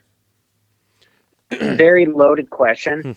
However, if you look at like a lot of different people's careers, whether it's Dean Wilson, Justin Barsha, like they didn't have their shit totally together at some point in their career, and they lost their factory ride. Then they had to come back, dig a little bit harder, and then they got some luck and got back on a factory ride. AC, I just believe that he is one of the most talented riders to be on a motorcycle. So for that alone, I would hate to see him not get a factory ride. But to answer your question objectively, this is not looking good for him, because you've got a bunch of 250 guys that are going to potentially come up. And then, the field has never been... They're going to change the guidelines, okay? Me and Justin have been arguing about this too. They're going to change the guidelines. We're not going to see as many dudes move up as we think. Well, maybe they can make career Mike Browns out of people in the 250 class some more. Maybe AC and his agent need to start talking with Husky and Gas and some of these lower tier potential little factory teams, because if he wants he's not going to be a top pick, because he's proven that he can't withstand a whole series, whether it's motocross or indoors, which is sad, because if there's one dude that can win races, it's him. So this is not what just happened, hurts him more than him, like I said previously, coming in and healing. It sucks that he got hurt, but he should have healed it. But instead, we're having a completely different conversation. And that he's thinking probably something similar. If, there's all sorts of rumors going on the internet about, he tore his ACL or what else is going on here. I love it how they pull him out of the race. Kawasaki, at least on the broadcast, they say, he's just, he's not fit to ride, so we're not going to have him out there. And it was just like, no shit, dipshits. Like, you shouldn't even have him out there race one, Yeah. And I personally think him saying, this is my opinion, I'm not projecting anyone else's opinion.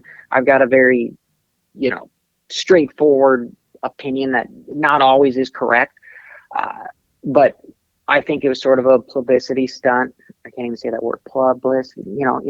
Screw it. Travis, publicity. Did I say it right? It sounds right to me. Publicity stunt. Okay. All right. With telling everybody, hey guys, I'm hurt. So if I don't win round one, it's because I'm hurt. Because everyone would have been questioned, what the hell's going on with AC if he starts out front and then instantly just falls Fades back, and he's not fighting, he's letting people by him, he's getting out of the way. And that's not again, I said that this is such a penis measuring contest when it comes to racing. This is a high school, just testosterone filled scenario, the whole industry of racing dirt bikes. And you need to be telling everybody that you've got the biggest dick, you're on the biggest meds, my dick touches the floor. That's like the kind of vibe you need to keep telling everybody, and that's how you win races. Granted, this is outside looking in, because we all know that Johnny was not a Supercross champ, but I'm just trying to get the imagination flowing, that's the atmosphere, that's that 30% of that confidence boost that you need.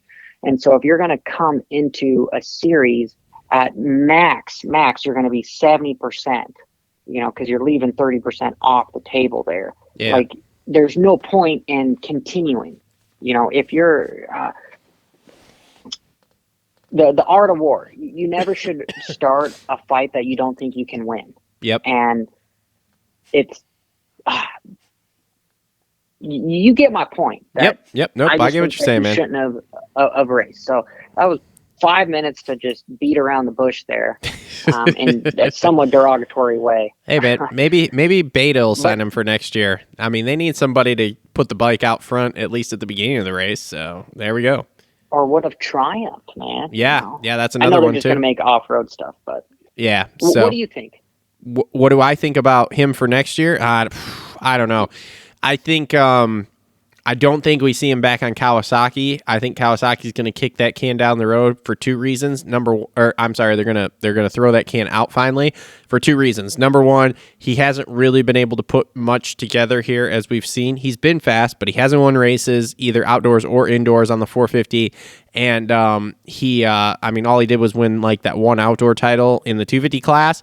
So I think he's going to get the boot, and plus I think he needs a change of scenery anyway. He's been on Team Green since he was on Super Minis. You know, it's been years and years and years and years and years. So it's time for new scenery for him.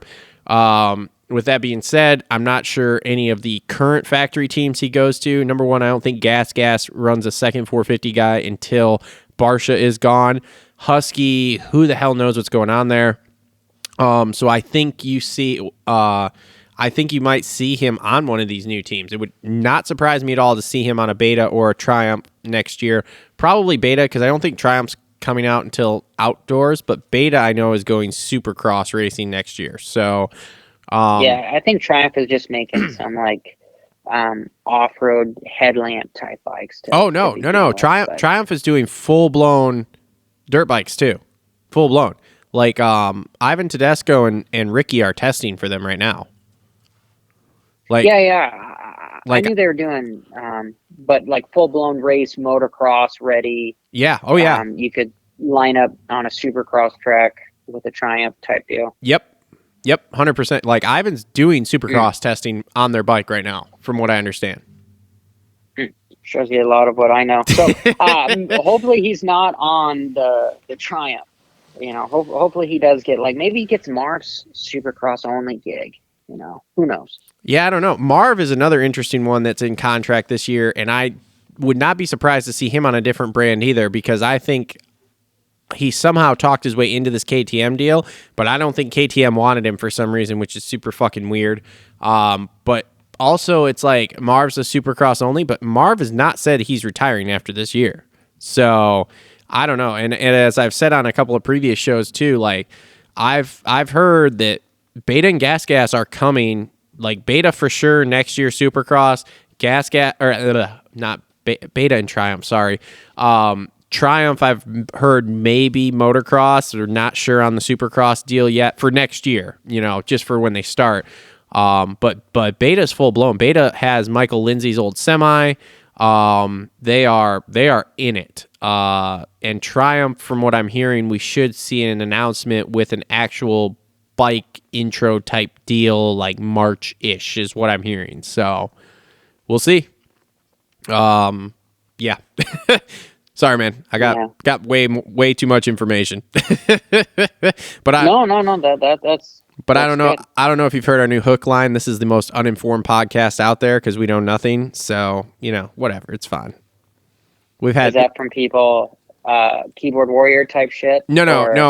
It was there was a shot fired at us, and again, we have never been named specifically on another show that a shot has fired. The show rhymes with Schmolpamex, and the guy rhymes with Schmal Sparabinos. You know, that there are guys, and the insinuation was very heavy towards both us and yourself as to being uninformed about things. Yeah, well, fuck them. Everybody needs competition, and well, fuck them. Oh, I love you, Johnny. I fucking love you, buddy. There's room for all of us in here, you know. So yeah, dude, I don't care. Get off your high throne, and dude, it gave me the best hook line ever to be the most uninformed podcast out there. Like, that's fine. We're the most uninformed podcast out there. We know absolutely nothing. I definitely didn't know that Deegan was going to, Star. We were fucking idiots for that, much like Coach caught a bunch of flack for that one too. What the fuck else have I called in the last couple of years here that like just stupid shit that like we find out through the grapevine, but we didn't know anything. We know nothing over here. We have no sources. We're not reliable. We're uninformed. So, Well, what's cool is you guys can be more unfiltered too. yes, Because you don't have as much corporate propaganda holding you back to try to steer anybody in a certain direction. You know, there's a Kurt Cobain said that I would rather be hated for who I am than loved for somebody that I'm not. Yep. You know, something along those lines. exactly. In fact, I was on. I don't know if you saw. I was on Cooksey's podcast last week, and I told him, I was like, look, man, if any sponsor ever told me, in fact, actually, no, I didn't say it on the podcast. I went in the comments, which was a stupid idea, but somebody was making some comment, and I basically commented back and said, look, if any sponsor ever told me what I could and couldn't fucking say, I would send them their money back so fast, it would be fucking ridiculous, and I would tell them where to fucking stick it, because, like, no way. I'm going to say what I want, when I want. If I have to fund this whole thing myself, I fucking will. No problem. I've been doing it for years. I made the decision years ago when I got turned down for media passes, when we were getting 5,000 views of video and they still wouldn't let us in as media. I made the decision of fuck them. I will spend my own money to go to the races and pay to get stuff filmed at the races where they can't say shit about it. Even if I got to film it on a fucking cell phone, no problem. So yeah, it almost makes it power to you, Travis. Power to you, because it almost makes the rite of passage to enter the club. It almost makes it seem like, why even bother? You know, just start our own club. Right? Yeah. That's the thing. We'll be our uninformed media, whatever. Yep. So. Well, and you know, I go through my list of sponsors, which is longer than hell now, but it's basically all companies that will either let me say whatever I want, totally support me saying whatever I want, or anything like that. And if, like I said, if they don't want me to, then you don't need to be a sponsor of the show. I mean, as you know, I'll start my own damn companies and support this thing 100%. I mean, we're doing it right now. I went off on a tangent last week because, so I don't know if you've seen, we've been doing a video series. It's called From the Stands. At each race, Sater from Clutch Media goes and he's filming vlogs for Kevin right now. And then he'll do like Meshy's vlog and stuff. Yeah, he does a good job. Yeah. And so I talked to him and he's like, yeah, man, I can do that for you, you know, whatever. And so I pay him to film at the races for us because obviously I can't go to all of these races. I'm not financially that stable yet. So I pay him to do that for us. And they won't give him a press credential to go on the floor and film. And I freaked out last weekend when Kevin was on because I'd ask about that. And he said, no, they won't give him one. And I'm like, you know, it's just such bullshit because you've got like, okay, BAM TV and Team Fried, okay? And I'm cool with that.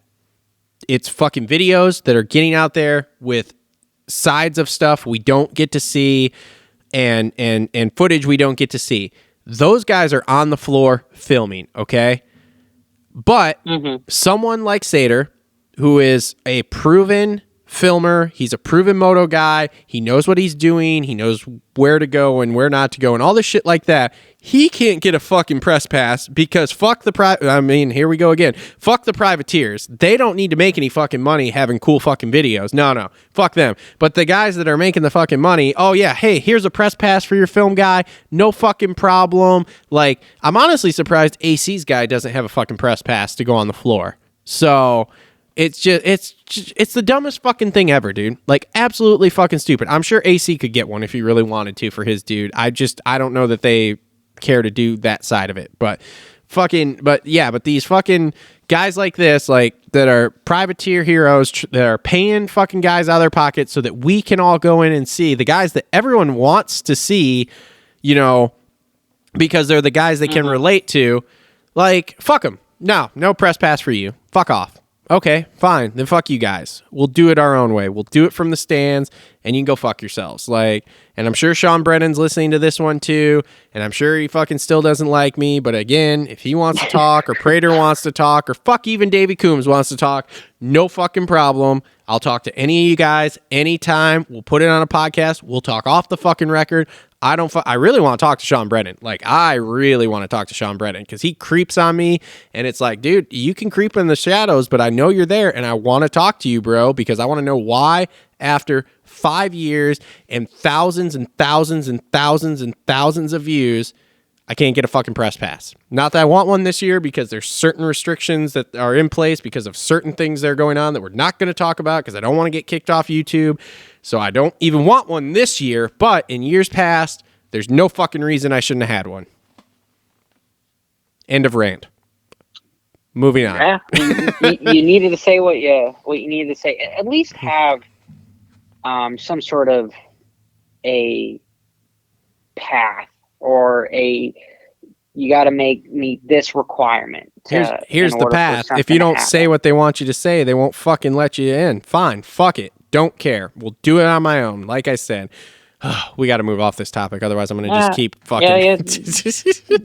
There's no such thing as bad press, Travis. However, I guess I will be devil's advocate here. That, hey, if you open up a restaurant and, this guy comes in with no shoes and you don't like that, you can refuse to give them business. Yep. So it's if they own the series and they do that, I mean, there's a reason why I don't have any sponsors on my stuff, and there's a reason why I cannot get a press pass, and it's because of my own personal views, and that's fine. They can do just as you, they can prevent me from going to the races, but they can't prevent me from posting and having an opinion. Yep. So that's where we're at right now. Let's be honest. They're not going to prevent us from going to the races. If we want to spend our money to go to the races, they're going to take our money, no problem. Oh yeah. So yeah, absolutely. But whatever. Like I said, that's a rant that I could go on for hours and hours.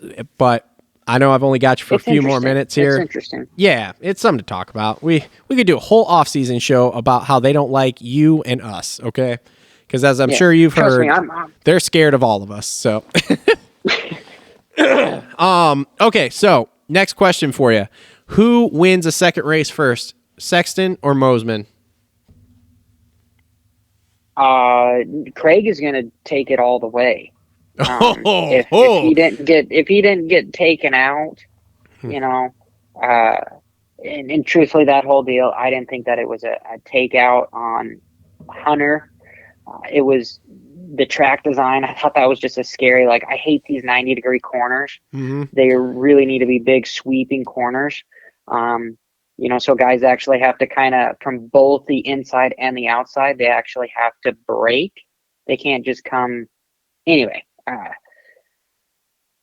unless something happens to Craig, Mosman is not going to win again. So by answering your question on that, Sexton has proven that he's been the fastest guy a few times. The dude looks like he's 200 pounds, looks like he's perfect for that 450. If I was a betting man, which I am, I would say Sexton all day, every day. If you put him up with Mosman, I did like seeing Mosman win. Great kid, bright future. If he can keep it on two wheels. But nope, to answer your question, Sexton. So let me tell you why I'm 50-50 on Craig winning this title.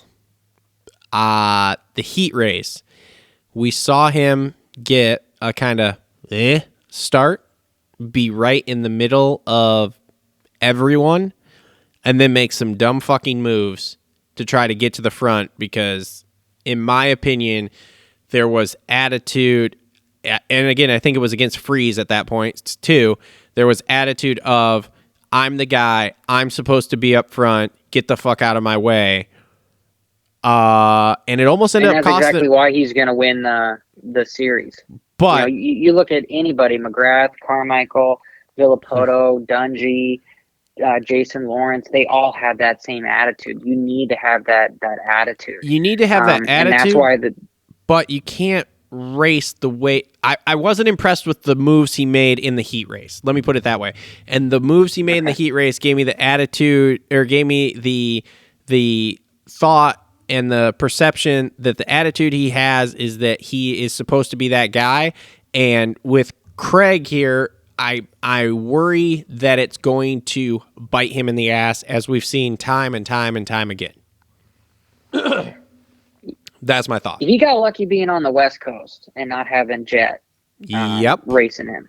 You know, and he got lucky. I hate to say this. He got lucky that Nichols got hurt, and hopefully he has a speedy recovery, because that is super unfortunate what he had. But he's racing against a lot of guys that are a lot less mature when it comes to racing, and he's got one thing that nobody can touch, and it's his ability to use a whoop section as a straightaway. And unless they come out with a joker lane for everyone else to just ride around the whoops, he's going to win the series. That's just what's going to happen, Travis. Call me Nostradamus. He's fucking winning it. The dude came from last to third. If he would have won the damn race, if he would have had the full 20 minutes. He came from last to third, but who the fuck did he pass? The only person he passed that there's really nobody in was the class. Shimoda. I mean, and then by the time he got to those guys, or he got into third, he was 20-some seconds down from the other two.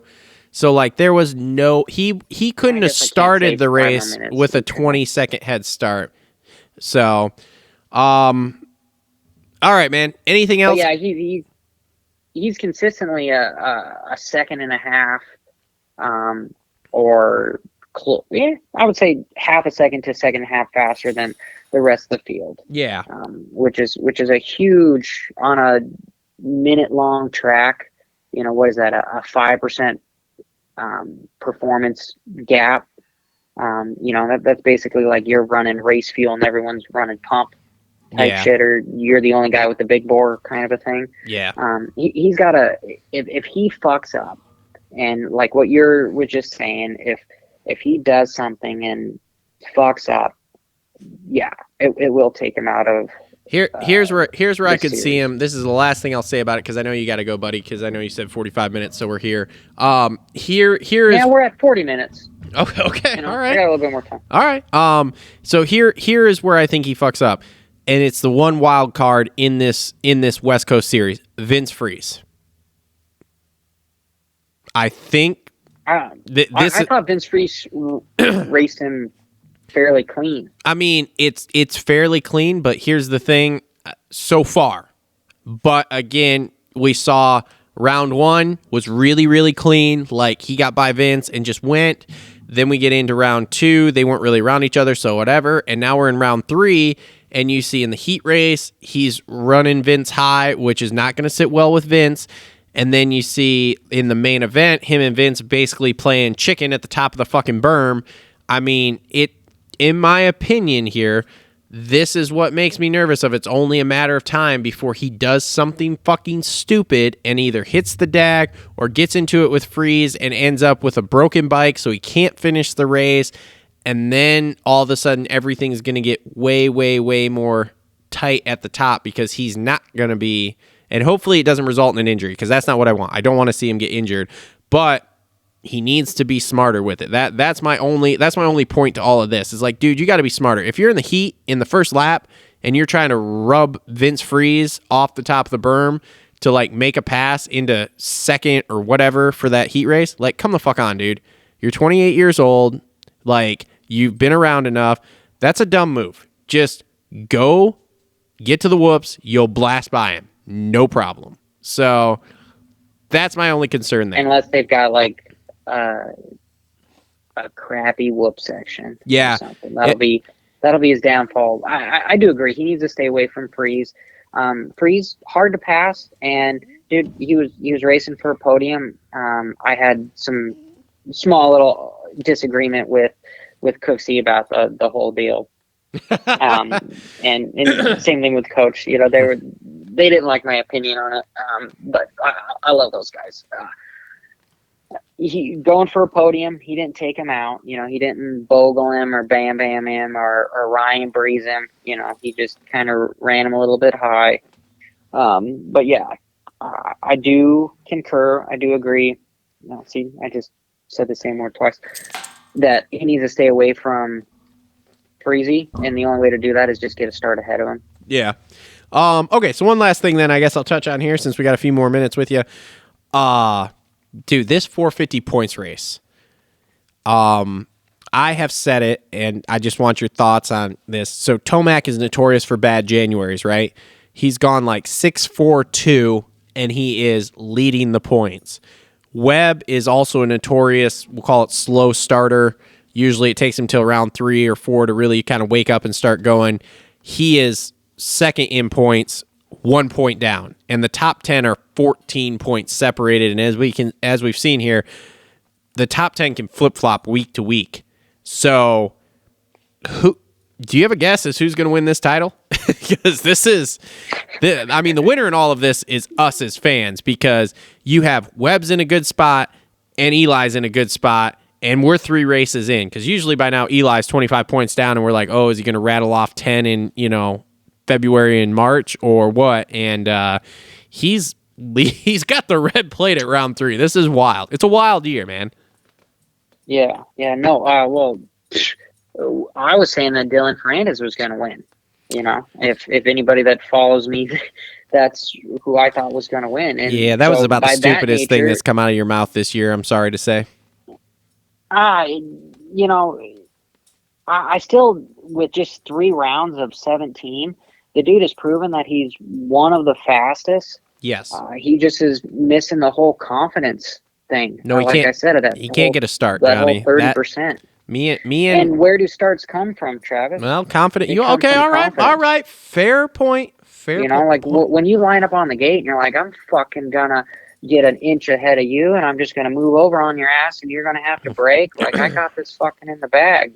Yep. That's all confidence. And look at Webb. The dude gets good starts. Yep. He gets good starts. So I was really surprised that Tomac, finding himself in second late in the race. This is the dude that has got another gear when it comes to having your heart pegged at 200. You somehow find a way to continue to get faster as the race goes on. And I was really surprised that he didn't chase Sexton down. Yeah. And on the podium, there's a lot of heat going on between the Yamaha guys and the HRC guys. There's a bunch of there's a war going on between who's the top dog on those teams, and Anderson, he had it easy because AC took himself out, from the get-go. Yeah. And so by default, he was the number 1 guy on the team. And Tomac and Dylan, they haven't really figured out who's the top guy on the team. And so I think it could flip either way between those guys. And Sexton is obviously trying to prove to Kenny that I'm the best guy on the team. And, can he be winning this shit if he didn't have as much bad luck as the dude has? I mean, we might as well just start calling him Canard. I hate to say that, but it sucks to see happen, because if you look at this race, if Kenny wasn't taken out by Anderson and Anderson ended up still having the bike problems, Kenny would be in a good position in points and, would have been 3rd or 2nd in the race too. But instead, what did he finish? 7th? It's crazy what this points are. So, I don't know who is going to win, to completely answer your question, Travis, because there's 7 guys that can win the championship. So there, as a fan, I want to just come with the person that I would like to see win the most. And personally, for me, that would be the Frenchman, Dylan Fernandez. And so, yeah, it's not a very popular view. Some things have to happen in order for him to get that confidence boost. But if it does, it could be a runaway like he did in outdoors. So who do you think's going to win? Right now, I am a toss-up between Webb and Tomac.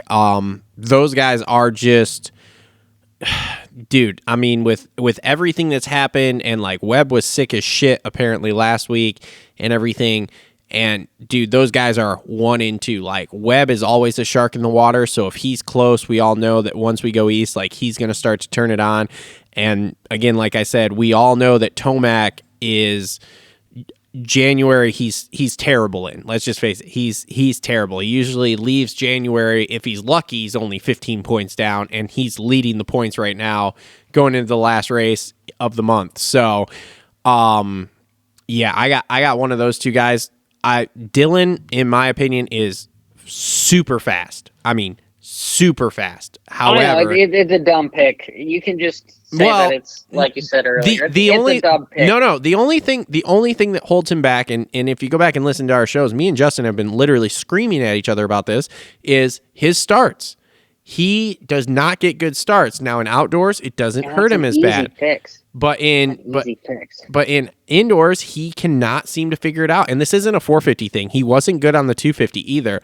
But the 250, he made it happen more. As we all know, you're racing half the dudes, so you can get away with it a little bit more, whatever.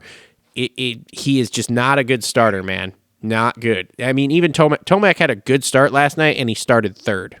That's not usually what we talk about when we talk about good starts. Usually it's a hole shot. So I don't know. I heard that the Yamaha guys were out, and that was all they were working on was starts last week. But okay, you have to pick one guy.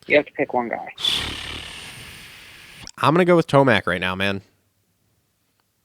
Okay. That's just safe bet. Just knowing the behind-the-scenes stuff that went on with him going to that team, the pay cut he took, going there because Gilly's there, who does their chassis work, because he knew he could set the bike up, knowing he would have freedom with the bike they didn't have with Kawasaki. I think, and again, now we've seen Tomac get more patient as the years have gone on here, and not be quite so beast mode Tomac, more of a, okay, let's settle in and let's get this third place tonight and let's move on to the next round instead of hitting the deck and not finishing or, getting a 17th or something. And I think we're really seeing it now. I mean, like I said, you're talking 6.42 and last night in second place and like probably has the speed to go after Sexton at some point and make a push, but just going, you know what? Third race, second place. No problem. No, that's a safe bet. But the dude behind him, who was the guy behind him? Dylan. Dylan Ferrandis. Well, yeah, but Dylan got a halfway decent start. He started like 10th instead of 16th last night. So, and he ended up third. Yeah. So. But I think it's just going to be very interesting the rest of the series. I mean, the dude that's the points leader is Eli Tomac, and he qualified ninth. See, even dogs. Your dog disagrees with you, dude. I know. He doesn't agree with the Tomac pick. Hey guys, quiet. There's nothing to bark at. Thank you.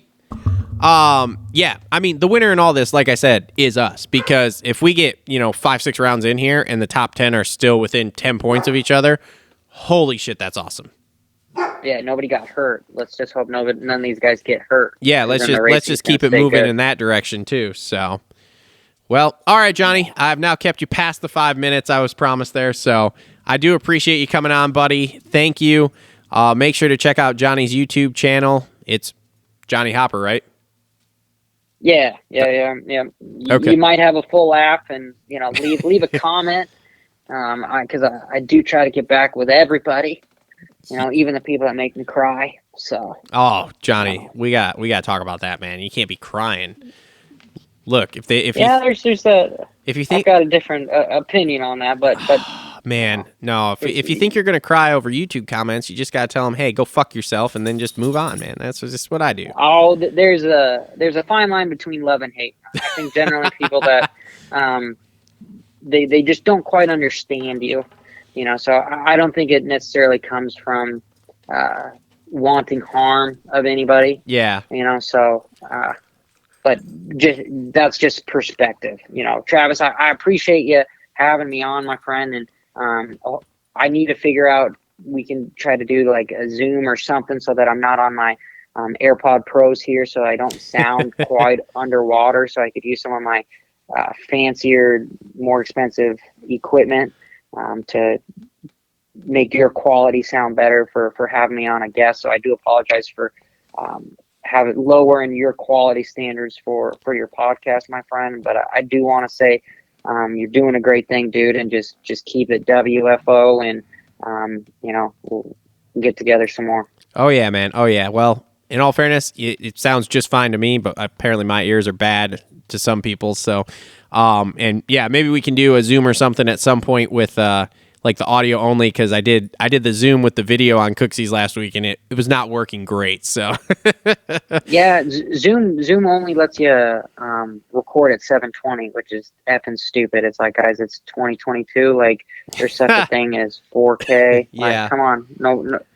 Anyway, sorry, I'm. No, you're good. You're good. Talking about stupid shit. I'm just waiting for that Starlink internet, because I kind of live in the middle of nowhere out here, so I don't have. Oh yeah. I don't have good internet, so I have to do everything off cell service. And being in a metal pole barn where we film all this stuff and record all this stuff, yeah, it makes a little tricky. So, but anyway, thanks, man. I appreciate it. We will talk soon, man. And who knows? You never know when I'll show up somewhere where you're at.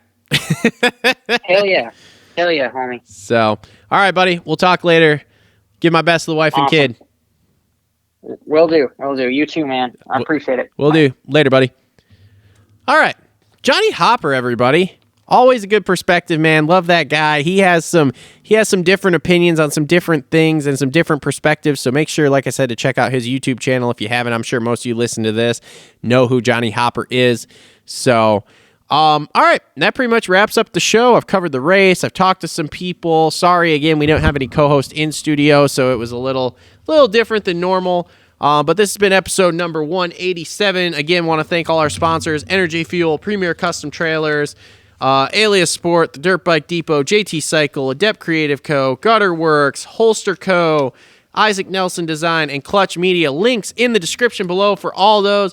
Next week we should be back with co-host and guest and everything else in between. So thanks for tuning in, everyone. Make sure to check out the Fantasy Show on Friday and the From the Stands, kind of behind the scene footage from the races. Those usually come out on Thursday or Fridays. And we will see everybody next week.